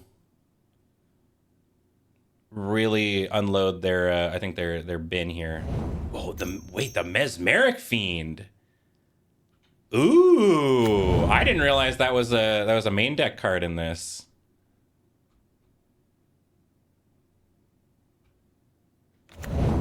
Okay, that's spicy. I like that. Yeah, here comes the spy. Yeah. And then they've probably got enough mana. Yeah, so here's the combo here. Yeah, so there's their whole ass bin here is in there. And then now they've got enough mana that if they're they're able to Dread Return, targeting Lotlet Troll. Lotlet Troll comes on in and hits me. But as we can see, okay, so worth noting that we're at -8. So if we can actually gain enough life, they can't kill us with that. But Bojuka Bog was too slow. Yeah, I mean, it would have been over for them next turn. But so it's 32 damage that they were able to crank out with that. Hey, buddy. Hello. So that's all we have to kind of beat. Thank you. Oh. I forgot to get straws from the store, so I found this in the drawer in the kitchen. It's the biggest reusable straw I think I've ever seen.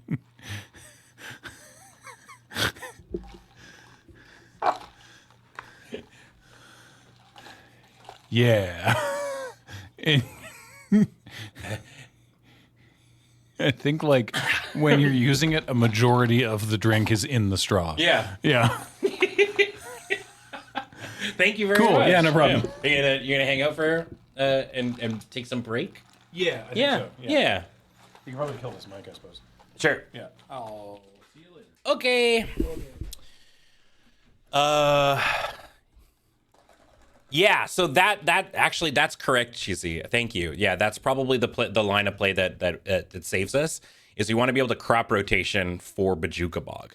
That's huge. I wouldn't have thought about that. So obviously we're bringing in the spell bombs, and then I don't think there's much other stuff we have against them. Like we could bring in Weather the Storm. It's probably not great against this one. Is there anything else really?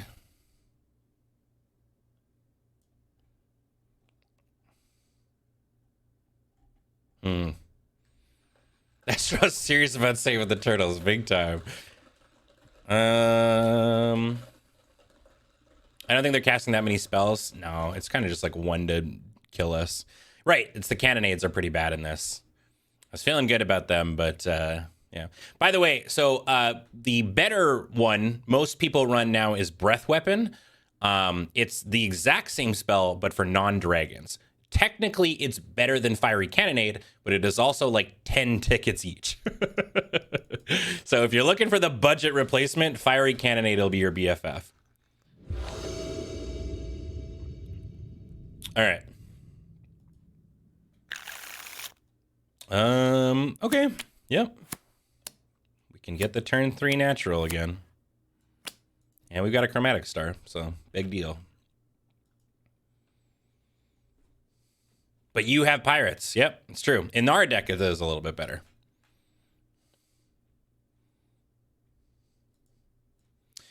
Yeah, I mean that's typically what ends up happening, from my understanding, Svenning, is the people will use like like they'll keep 2 mana open, they'll let the burn player, you know, shoot their shot and just like fire out like a bunch of burn spells or whatever, and then like as they're like just finishing up, then you cast, you know, you cast the storm, and then they go, oh, so you undid everything I just did. Cool.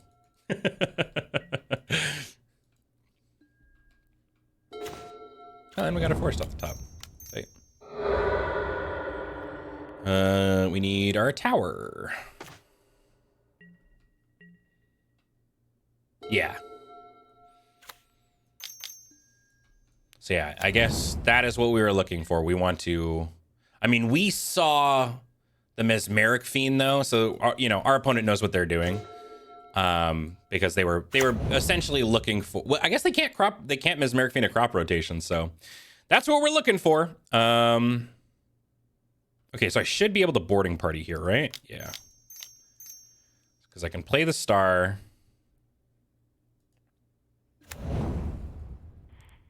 Crack the star for a red.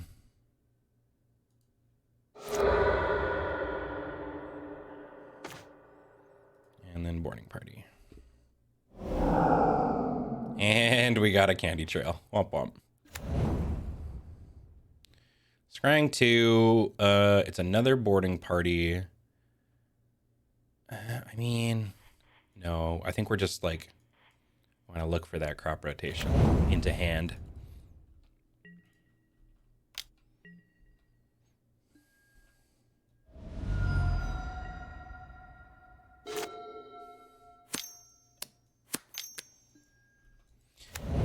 They got the battlements.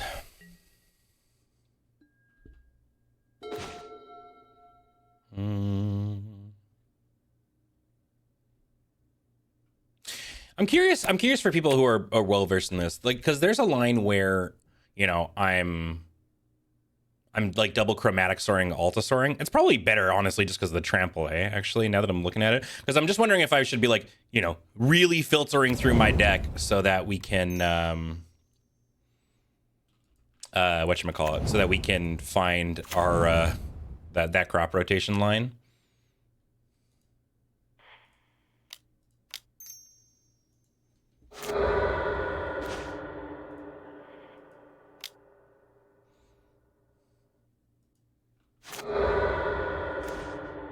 Well, there we go.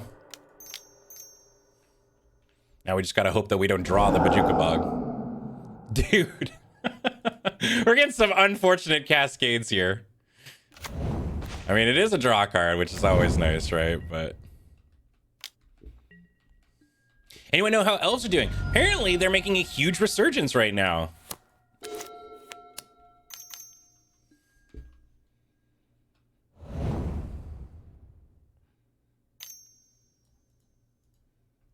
All right. Are we running any black sack draw spells? Don't believe so. No, this is mainly just like a teamer color by mostly base green.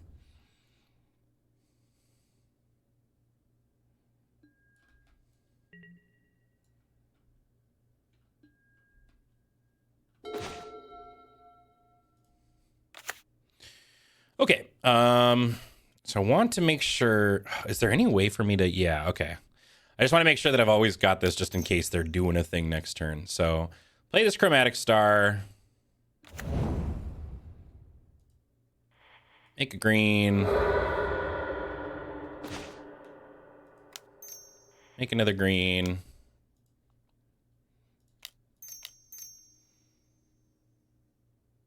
I guess I'm overpaying for this, but that's fine. Whatever. There we go. Another big dino. Sure. You know what? We had the dream at one point. It's fine.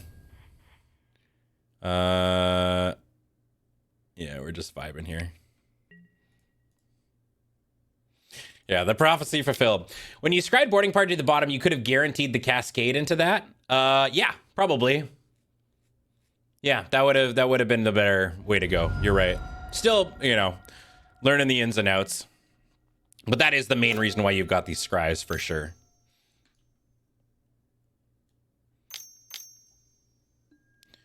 Okay, so they're going for it now. So the spy comes down. I'm just trying to remember the line here. Spy comes down. Yeah. They mill their thing. Yeah, with dread return on the stack is when we do it.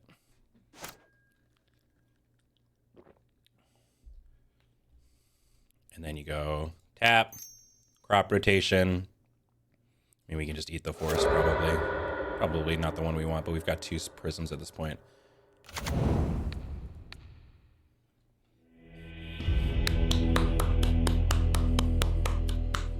All right.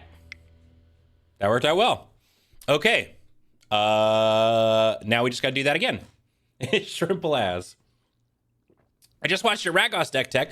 Now I want to build Ragos that way. Thank you very much. Yeah, I figured Ragos would be the most popular. And honestly, if you want a good deck, probably just do the, like, you know, the Iker, the Mycosynth Wellspring, you know, all those kind of style artifacts and eat them and throw them and stuff like that. Like, doing that is probably the much better version, like just like the standard sort of foodie token thing. But I just wanted to do something different, you know? I don't even necessarily know if the deck is good, but I like the idea of, you know, Mycosynth latticing and just stealing all your opponent's stuff and eating it. Okay, so this is an interesting one where we don't have the ability to instantaneously get what we want. It's still keepable because we've got two of the lands that... Wait, no, sorry, we have the Natural Trine. Never mind. Yes, never mind. This is absolutely keepable. Sorry, for some reason, that's the problem with me having multiple arts of you know, one of them is that I keep thinking I don't. But no, we've got the Natural Trine, so never mind. This is totally fine. Yeah. We're just big vibing at this point. But what I was going to say is I thought for some reason that I had like 2 mines that we can, you know, conduit, pylons, ancient stirrings, you know, look for what we need.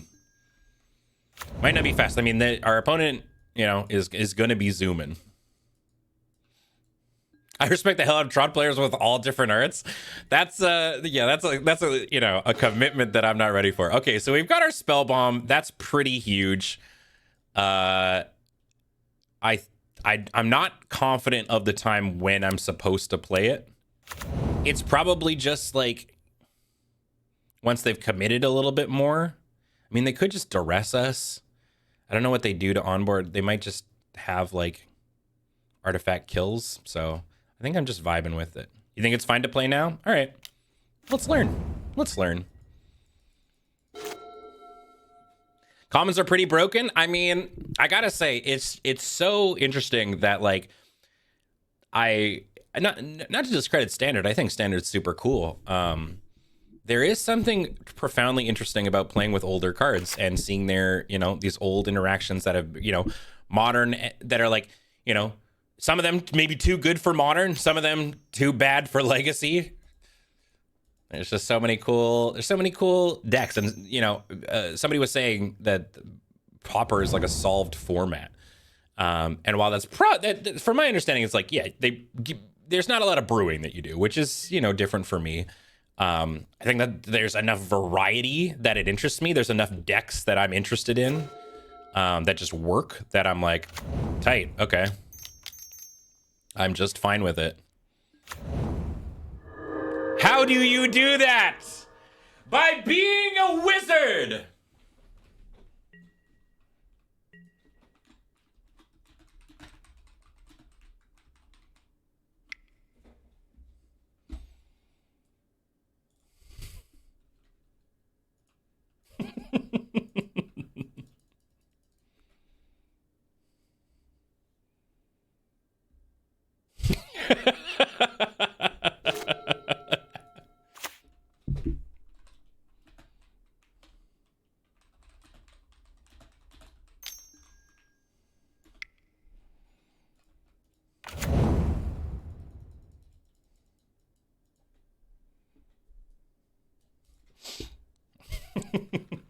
Standard is wild, but yeah. I mean, I've heard that it's like, you know, besides obviously what we saw at the Pro Tour, right? Like, it is in a good position from my understanding.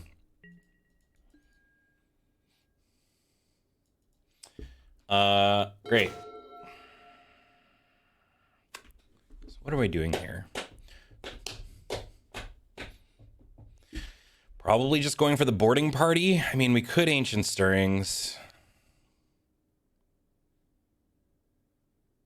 I think we just go for the boarding party.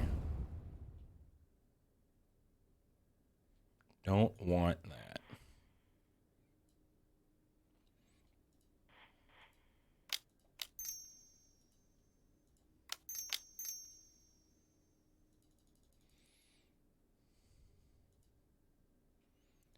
Let's see what we get.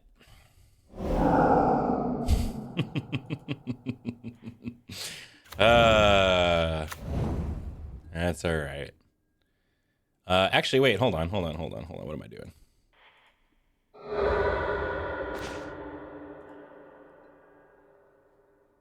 Okay, so we get the mine.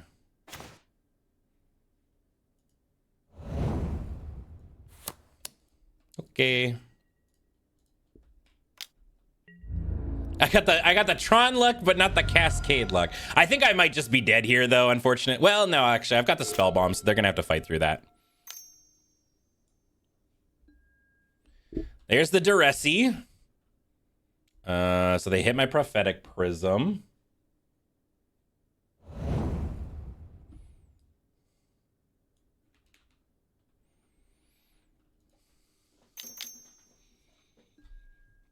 Ah, that's the line. Fair enough. Okay.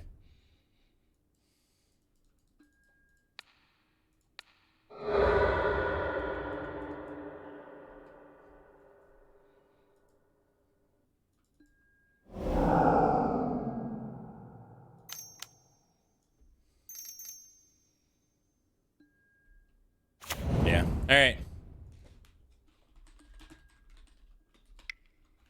GG.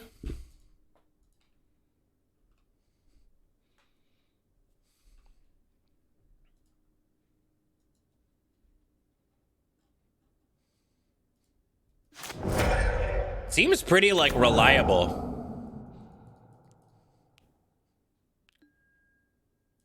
Wait. Yeah, no. I still need to go there. If I had gotten a couple more I think good cascades there, we could have got there. But yeah. That's the deck. It's yeah, super goofy, you know. You live or die on the cascades a little bit, but the fact that you can just play out these big chunguses, you know, I think is really cool. So yeah, that's Cascadetron. T3 Tron Tool, Balustrade Spy dead you? Yeah. God, look at this. This is so ridiculous. Spy is the top meta right now. That's what I've heard. Yeah, it seems really difficult to get around, for sure. Okay. One Muldrifter and you definitely would have won that. You know, I just needed to find those crop rotations. I'm a lapsed Magic player, but you miss Pauper, and I'm thinking about getting back into it. Is it played without Universes Beyond? Not trying to be annoying. No, it's not played without Universes Beyond. And I know for some people that is a deal breaker. But I would say that, like, it hasn't been like a massive, like, I don't know. Here's the thing for me. Like, I guess I'm not casting, like, you're not casting like clouds or anything in this, but for me, you know, especially like we were talking about in Mono Black Pack Doll, for example, this is one where we've got like the Cornered by Black Mages and the Black Mage Rod and stuff. Creating a Black Mage is functionally identical to playing a Goblin Guide or a Grizzly Bear or whatever, right? It's just like, it's kind of just like whatever. But I understand, like, that might not be the case. It could be more like, you don't want to cast a SpongeBob or something like that. And I totally get it. But I think the thing that turned me around was just like, especially with the ones that are more fantasy oriented or, you know, weirdo fantastical monsters. I'm like, yeah, casting a Tonberry is the exact same thing as casting a zombie for me, you know. Spider-Man will be an interesting one. But hey, if you're playing on Arena, you don't even have to worry about Spider-Man. So there's a couple more decks. that I had brewed, or not brewed up, built up for us. And one of them is one we've actually seen a ton of today, which is the Grixis Burn deck. So we actually probably don't even need to. I mean, I kind of want to play it. I haven't gotten the opportunity to play it, and it looks really fun. But if we don't have time, what is the one that I'm scared to play that I could really use people's help on is Cycling Storm. Cycling Storm scares the bejeebus out of me because I never know when to go off. What is this gibberish? Yeah. So this is Cycling Storm. The goal of the deck is, it runs your good friends from Ikoria, Drannith Stinger and Drannith Healer, and we are going to be killing people via pinging them with Drannith Stinger. And you get to combo off essentially with Songs of the Damned is the big one. So we're going to be filling our graveyard with all these cycly buddies, right? And then generating just a butt ton of mana, storming off essentially, and then casting Reaping the Graves. And then so that's you get your storm count, you return all these things that you just put in your bin, you cycle them again, only this time now you got a ton of mana and you could probably play out your Drannith Stingers. And then when you want to churn mana into other colors, you've got the Blood Celebrants and you've got the Lotus Petals. It also runs one single copy of Repository Scab. And what this is going to do is it's going to allow you essentially to loop your Reaping the Graves or your Songs of the Damned. And it specifically, I mean, it allows you to do Reaping the Graves because, it exploits itself, grabs Reaping the Graves can grab it back. And you do that. And you have to do it before your deck runs out of cards. So we're going to try. And I got to tell you, Cycling Storm, Storm in general, makes me sweaty. Sweaty in terms of actual sweat. Playing Storm scares the crap out of me. We're gonna do it.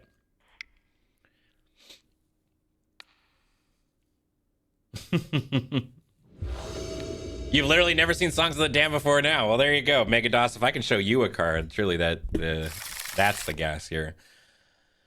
I mean, this is a pretty unexciting hand, but it's got lands, and I think that's exciting. I think that's good. So, I mean, to be fair, I don't actually know what a good hand looks like. I mean, having Songs, Reaping the Graves in our hand is probably pretty good.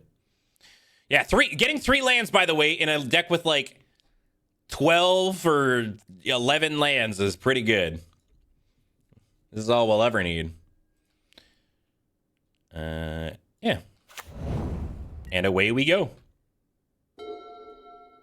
Dude, Ambi, it's so true. I'll storm out and then have nothing happen and just concede. My opponent goes, cool, I'm really glad that I sat through that. Thank you. I mean, I guess a good hand like this, it would be nice if I could just play a Drannith Stinger out right now, but alas. Yeah, always let the Storm player misplay your out. Yeah.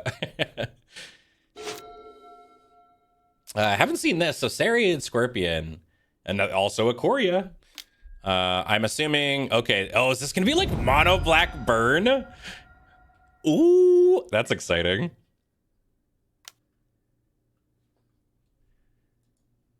That's going to be spooky with my play set of Street Wraiths. Are they going to bump in the Night Me? Maybe. Maybe.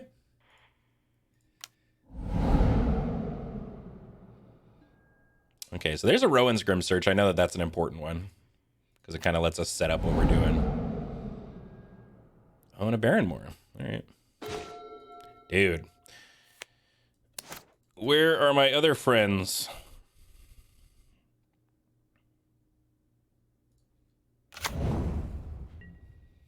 I think we just vibe for now. I've heard you're supposed to cast Rowan's Grim Search on your opponent's turn. Because you bargain it, but I mean, and you sacrifice one of your lands? I don't know. That's why we have these artifact lands, is because you can bargain them with Rowan's Grim Search, but I'm pretty sure you're supposed to do that on your turn. But I think if I just use this for non-bargain and draw 2, That's also fine.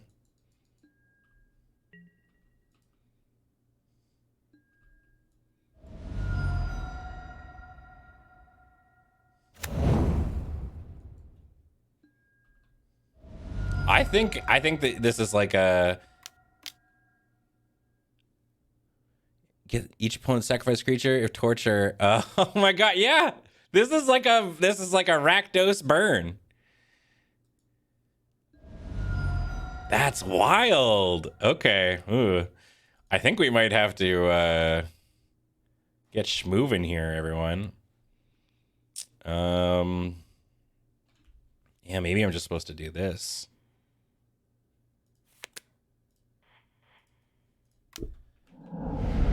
Well, here's our writ.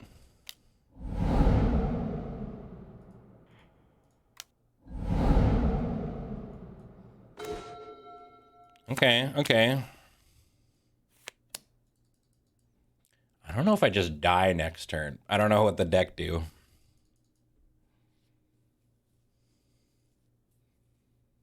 Do I just go?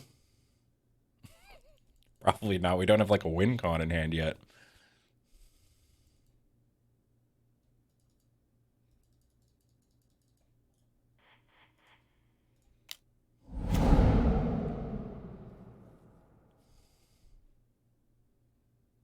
Maybe that's what I do.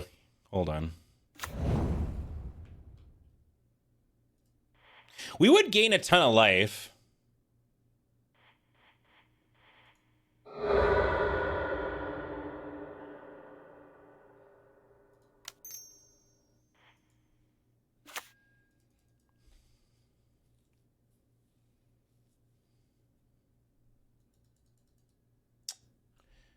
Maybe we can wait one more turn. Maybe I'm a fool. I mean, at least having that out, I can go to 12, which seems like a lot of damage for them to do. Cycling can draw us into the win. I mean, here's what we will go next turn for sure. It's really just a question of if we get there or not.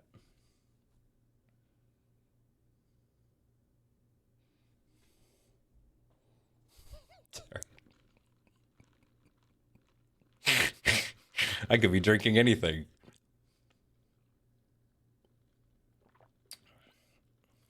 It's true. I mean, I could just like I could write ritual, cycle. It really depends on what they do.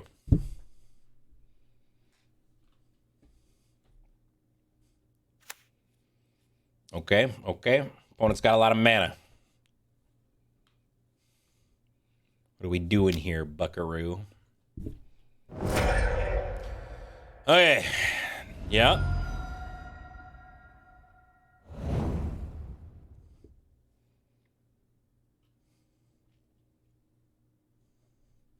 Is there a difference between this and Village Rites? I don't think so. Okay.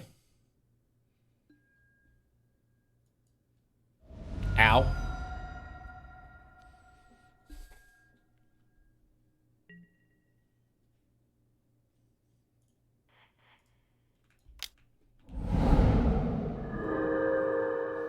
Woo! Okay. Well. Okay. Well. I don't know what I'm doing, but we're gonna do it. Cast Lotus Petal.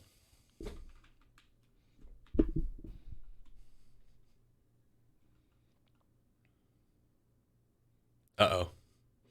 My opponent. Listen.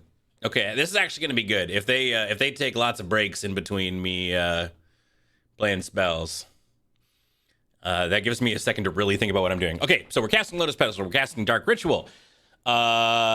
We will then sacrifice the land that we tapped for Dark Ritual, i.e. the Vault of Whispers. And use a bunch of the mana from Rowan and to do Rowan's Grim Search so that we can look for some stuff, I think. And then we're gonna find hopefully a cycler. Hopefully, I mean the dream is that we get a Drannith Stinger. Cast a couple more spells, cast Songs of the Damned, cast Reaping the Graves, bring all these friends back, cycle, ping our opponent to death. That's the dream. Whew. So, cast this. Cast this. Cast this.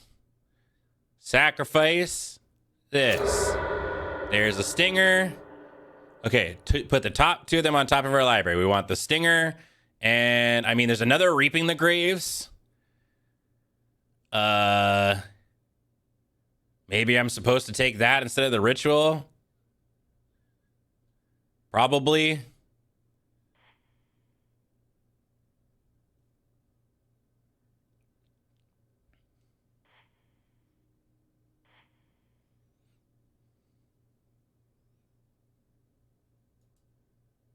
Great. And then it doesn't really matter what order they go on.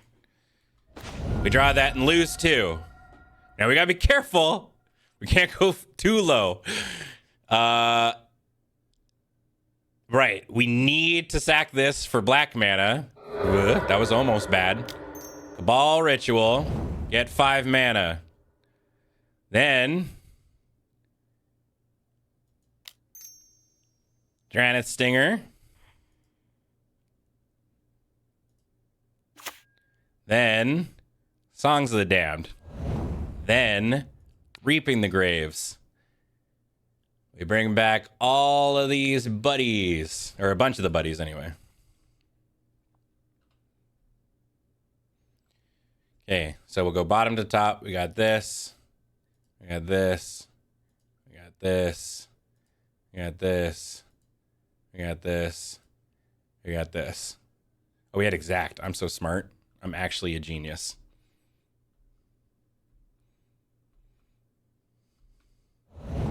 Okay, then cycle this. We're gonna put these on the stack.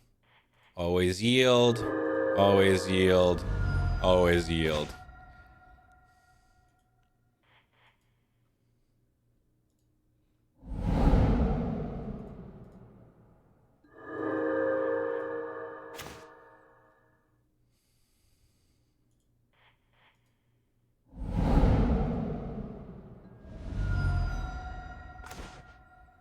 Get a free one off of you.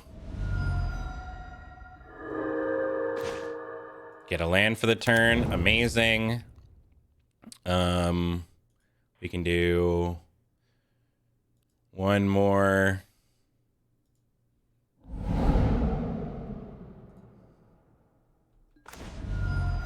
So now here's sort of the question. Is I probably don't Reaping the Graves again right now. I have to like look for stuff, right? I.e. by Roa's Grim Searching. And hopefully getting something off of it. Yeah, I need a songs is what I need. So I'm gonna cast this with Bargain. Sacrifice this. We got a Ritual, a Great Furnace. So we didn't get what we needed, unfortunately, but we did get a Dark Ritual, so we can at least kind of keep going a bit. So we choose this, and we played a land for the turn, so I guess I'll choose another Dranith Stinger, because, you know, that'll be helpful. Any order, doesn't matter. Dark Ritual. And then I guess we just kind of keep going. I mean, if we had Street Wraiths, I probably would have done the Reaping. But unfortunately, I think we only saw the singular Street Wraith.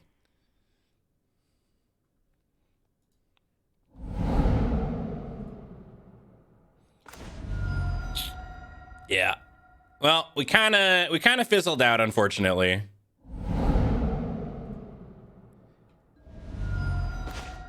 And the last one being that is a little unfortunate, but we're at 8. They got 4 cards in hand. I think that's pretty much it. But hey, that was cool. I'm trying to think what maybe I could have done differently there. The fact that we didn't see a songs and how many cards that we went through was kind of crazy, but sometimes it'd be like that. Yeah, we need more Street Wraiths, we need more songs. Yeah, I mean, there was a world where maybe I tried to get the Dranith healers out and just sort of get out of their range so that we'd have more time. Problem is like you need to kill them before you run out of cards in your deck. Oh, what's this? Big spell? Oh, okay. Okay, so we're gonna get another turn. Well, I mean,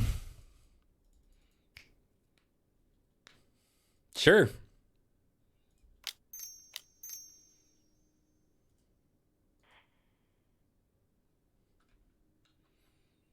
So we've got the pedal.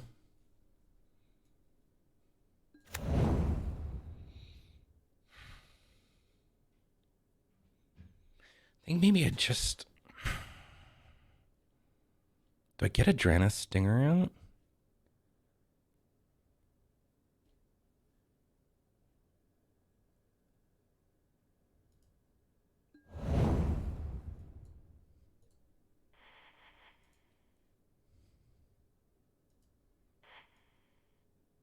We hit, yeah. I mean, we're gunning for that song. I mean, 2 healer would buy us a lot of time as well.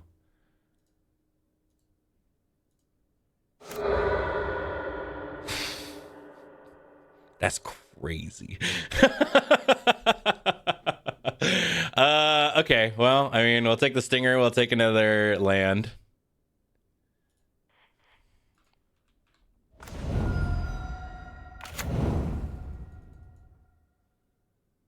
You could put none on top. That's true. That's true. That probably might have been smarter, honestly.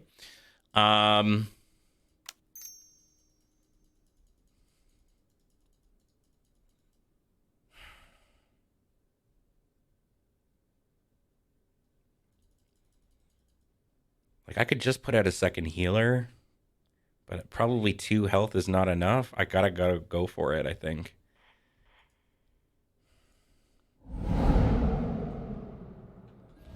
Come on. Okay, we got a Cabal Ritual.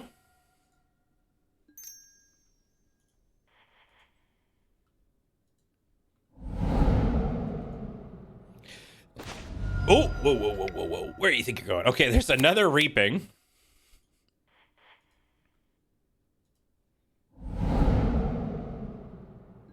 Come on, man. I mean, that's a good one to have. We don't need that yet, really, right? Or we don't need that at all, really, right now.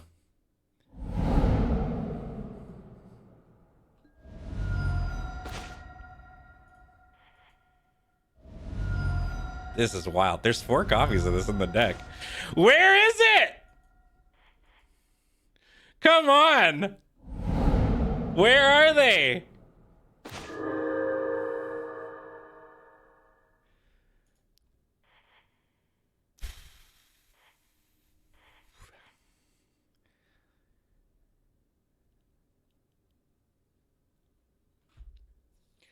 So if I put out the Lotus Petal, I would be able to cast Reaping and get back a couple of Street Wraiths, like 2.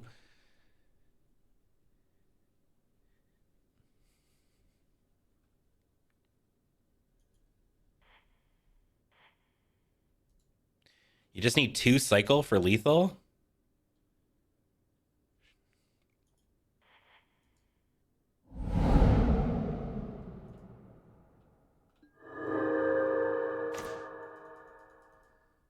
Oh, right. Right. Right. In this world, we can attack. This is what I'm talking about, though, with Storm, right? I get so lost in the sauce. Hey, we did it. Yeah, don't get blinded by the storm only. Yeah, that's wild. Well, hey, we got there.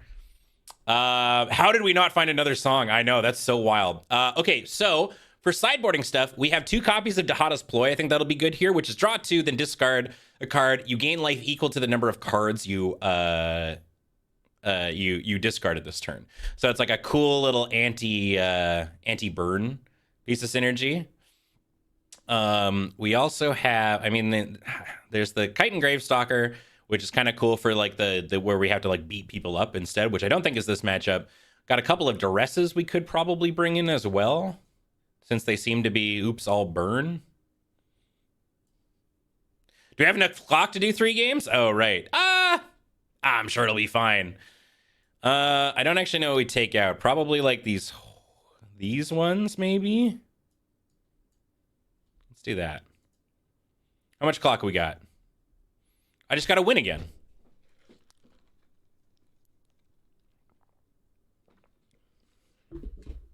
Simply have to win again.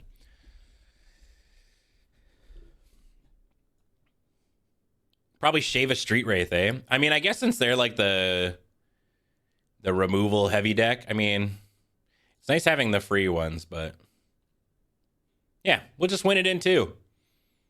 I mean, I won my first game with this deck. Surely that means, you know, I'm just gonna keep going with that. Why are you drinking from a garden hose? Okay, I knew somebody was gonna come in and not know what happened. Graham gave this to me. This is the only reusable straw we've got. It's this big thing. Save the turtles, bro. This is probably fine. We got some combo pieces. We've got the grave, so we keep it. Why not just take off the lid? The lid's what that would be. Oh, you mean and not drink with a straw? That's absurd. I don't. Who? Somebody come get your mans. Whose is this? Drinking without a straw? Impossible. I'm a baby. So we probably just slap the Baron Moor down, and then I don't know. We'll probably just vibe for a bit. We can get like a Draneth Stinger, or you know, a red source to play a Draneth Stinger would be cool. Well, okay, there's the songs.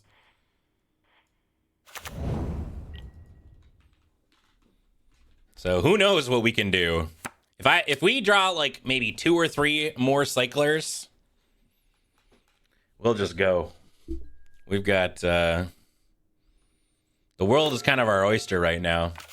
Lotus Petal is a red source, yeah.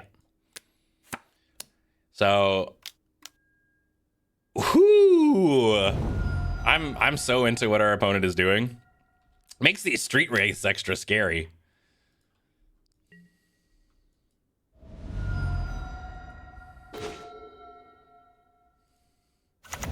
It's like, okay, so there is a world where I just go now, right? Like we have so much mana, but we've only got 1 draw, right? And that seems bad.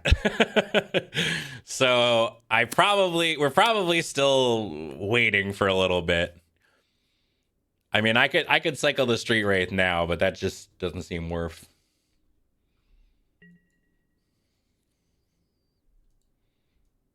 That's coward talk.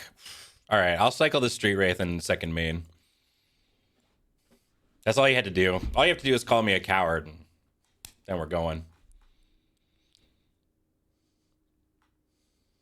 Yeah, we can cycle it anytime. I mean, that's my thing, though, is like, if I cycle this, and we got a Draneth Stinger, I guess even that would be bad. Let's just chill. Let's just chill. Drinking with a straw like a coward? No, you can't catch me on that one. Everybody drinks with straws. Straws are the way. But not plastic straws. Save the turtles.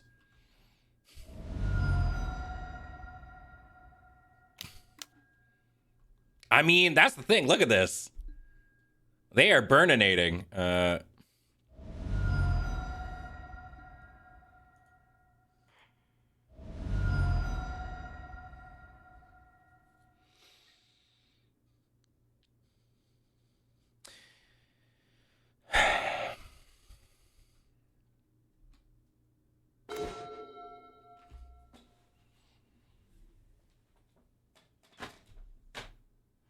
Okay. I think we go. I think we go.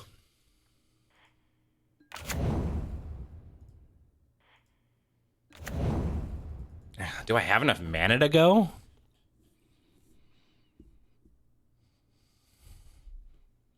Not really, honestly. The Rowan's Grim Search making this so awkward. Not really, actually. Shit, I shouldn't have done that.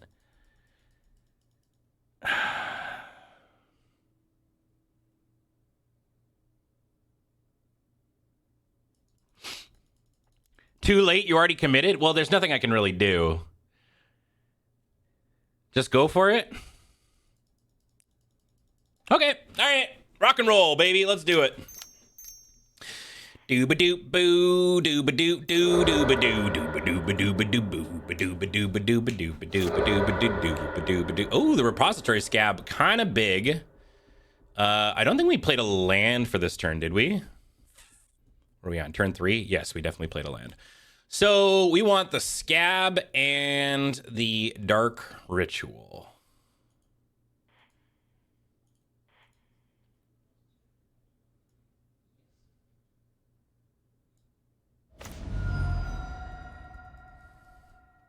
One, two, three, 4, 5, 6. So then we do this and this into this into this. There's only one creature card in our bin right now, though.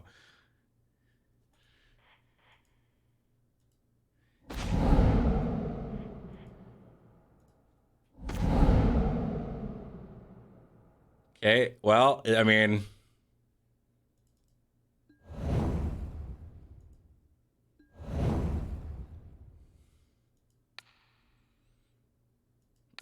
We've got a very extremely awkward Reaping the Graves here.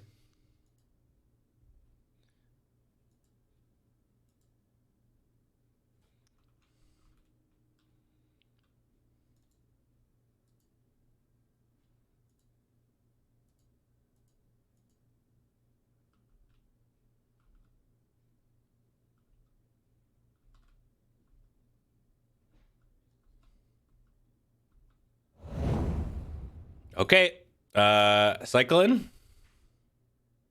Wait, hold on. We'll go this one first. Okay. So now we got to ask ourselves, do we play this Draneth Stinger?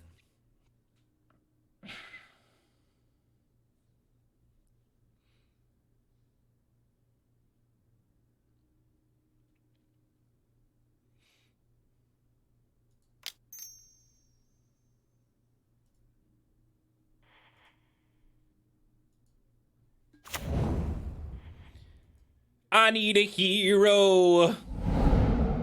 I'm holding out for... Fuck. Wham, wham, wham, wham. The answer was no. Oh, well. Okay.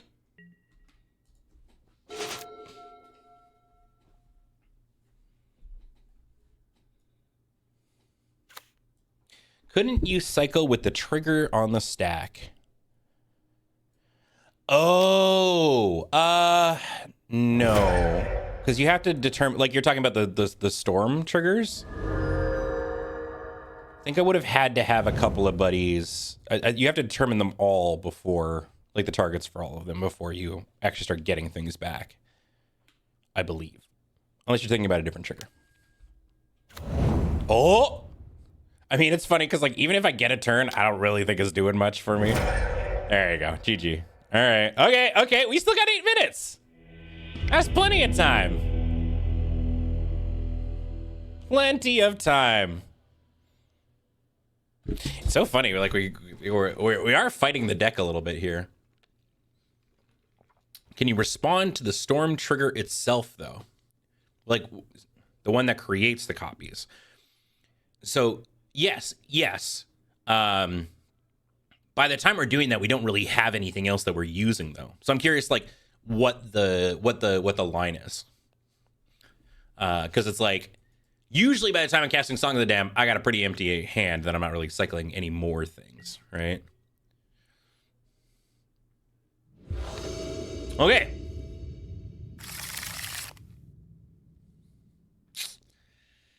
Does this deck keep one-landers that aren't on color? Probably not. I don't know, Frizzle. Like, it seems like I'm supposed to go there on that last one. I think I had to go there.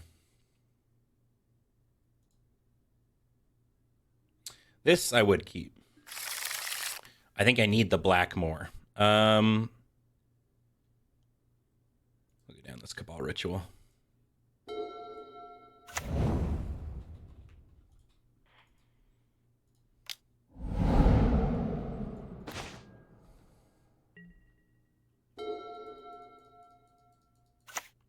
But yeah, I would agree. I can probably, like, I don't have to be as spooky, but like when I'm at about 8 life, like I was there, I think I was supposed to go. But who knows? Well,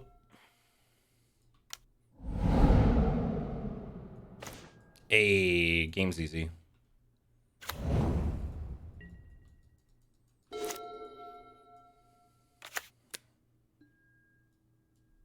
Has OP played a turn 1 Scorpion every game? Yes. They've got the consistency over there.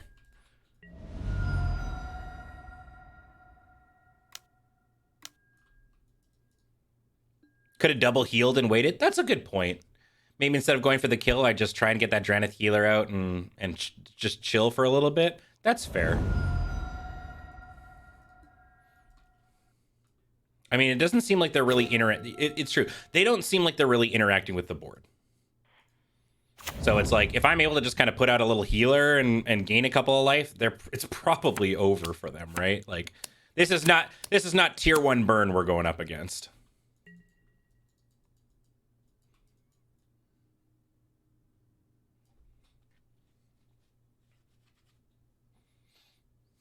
Whenever you can make a Pauper deck out of just functional reprints of the same card, I mean, that's kind of dredge. as we were talking about, right? Like all the Satyr Wayfinders, you know, all the effects that are just like, when this creature enters, mill 4 cards, you know, the Malevolent Rumbles of the world, right?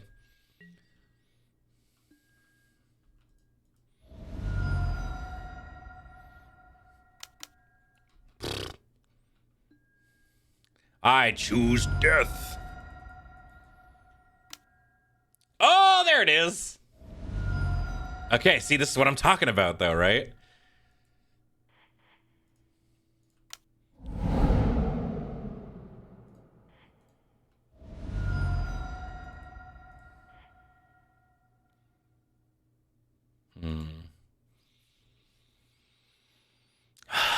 So maybe this is what we should do, you know? Let's give this aspect of the deck a go. Because, like, what we can do now is we can cast Songs of the Damned.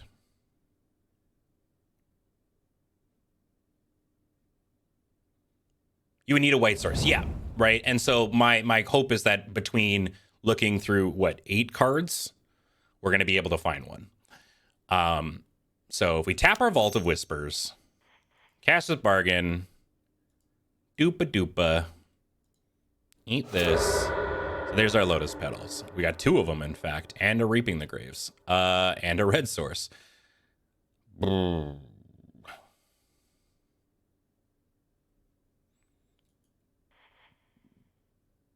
Is it just a Lotus Petal and a Great Furnace? Because we haven't played a land for the turn.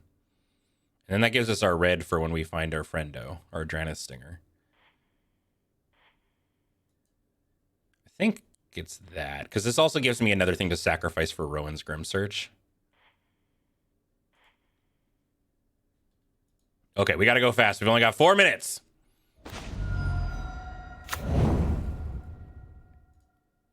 Petal.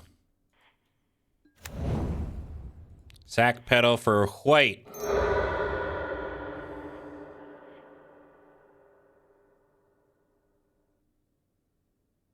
You think I'm gonna play a little safe here.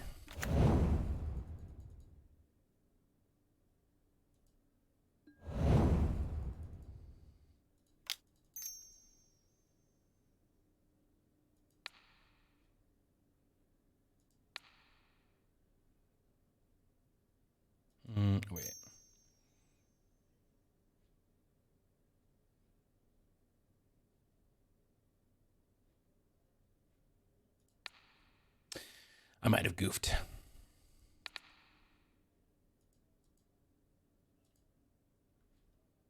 I think I probably goofed.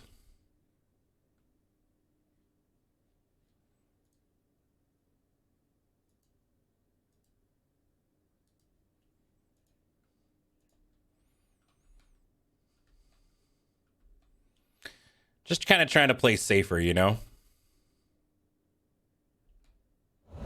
But it might be too little too late. Like, I'm not really cycling that much.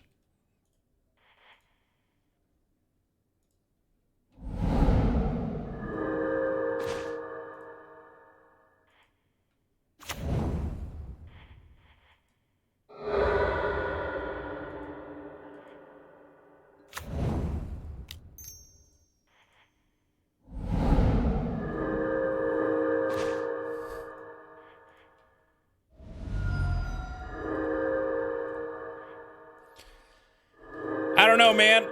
It seems kind of fun and cool. Who knows? We have 6 life. Probably not enough life against them, but hey, we just tried something new.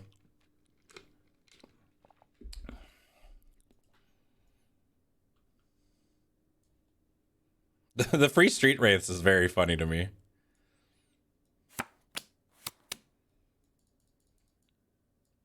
Double Great Furnace is kind of wild.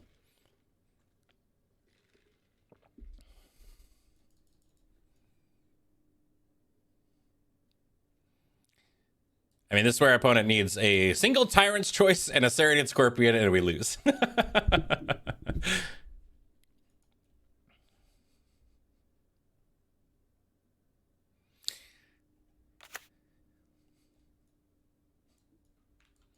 They're not just killing me immediately, but maybe they walked away, you know? Okay. We're at 4. They're drawing 2.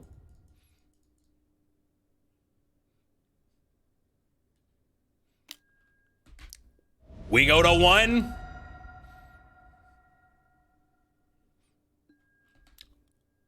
Holy moly. Well, oh, but I can't Grim Search. Ah, no. Well, what do they have?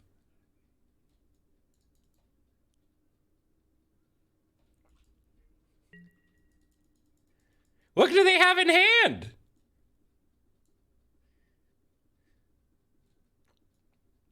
They have 3 cards in hand and none of them are... Do they have 3 swamps? They have no flashback. I mean, they've got the bumps, but they don't have a red source. I mean, they had the desert that pings for 1, so even that would kill us. They're vibing right now. Us being out 1 is pretty brutal. Are you brave enough to swing? I mean, they don't have haste. Hell yeah. These healers, they are doctors of death. They're here to serve pain. Go get them, boys.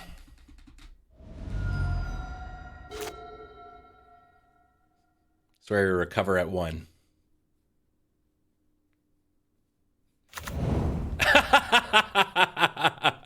Yeah, fair enough. You got me. Well, there you go. Hey, guess what? That was the stream. It is already 5. That's wild. That's so wild. I can't believe how quick that went.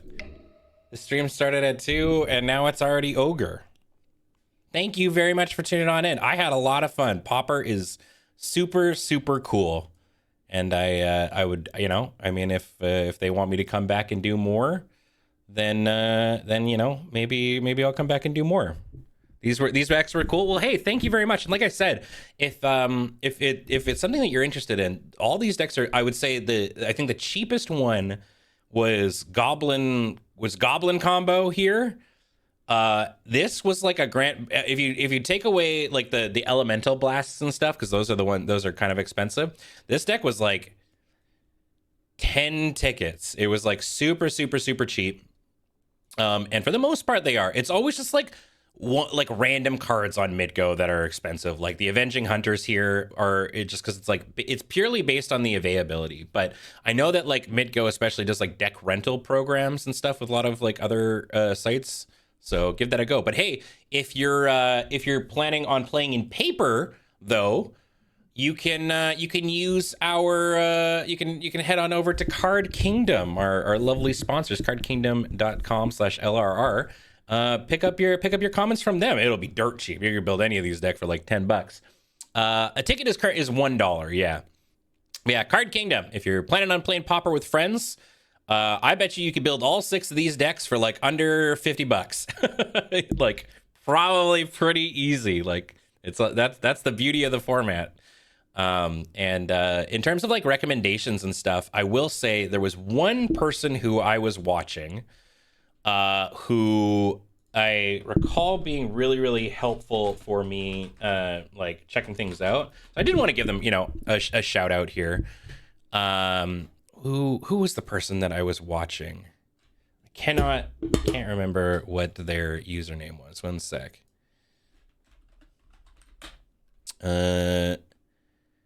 Can I find them again? Was it this person? Was it the Epic Storm? Yeah, the Epic Storm. They do a lot of like Pauper content and stuff. I know that Mengu is like a huge Pauper boy too. So go check them out and yeah, support the community. Also, what am I talking about? Emma Pardo is like an incredible writer and Pauper fan, also a big Canadian Highlander fan. So I'd love to get them on camera at some point for that. But yeah, Mengu's second channel, Mengu's Workshop. They play a lot of Pauper there. So check them on out. And a reminder that this and everything we do is brought to you by you over at our Patreon, patreon.com/loadingreadyrun. This is we're only able to really do all this kind of cool stuff because of you, and we super duper appreciate it. And if you're not following the channel, please consider doing so, LRRMTG. And down below, if you're watching on that YouTube and you want to see more Pauper, let me know. And we'll see if they want to bring me back. But this will be the last LRRMTG before our big subathon that is happening next week, starting at Monday. If you want to support the channel, this is, how we get a big, it's like, it's our fundraise. It's the LRR, charity run for the charity being us. For the year. So if you want to support us, go check it out. We're going to be doing an entire Magic Day. So that'll be a lot of fun. I think we're doing like Highlander. We may or may not be bringing back a special other kind of lander, Winky Face. So yeah, that'll be a great way to do it. I don't know if Dragon Shield sponsors this one too, but Dragon Shield, we have an affiliate code with them. LR5, I believe, is the code. So go get your sleeveys from that. And yeah, that's, I think, all of it. I'm not normally a LRRMTG guy, so I don't really know how they finish this up, but hopefully I did okay. And I'll see you cool cats later, okay? Okay. Bye-bye.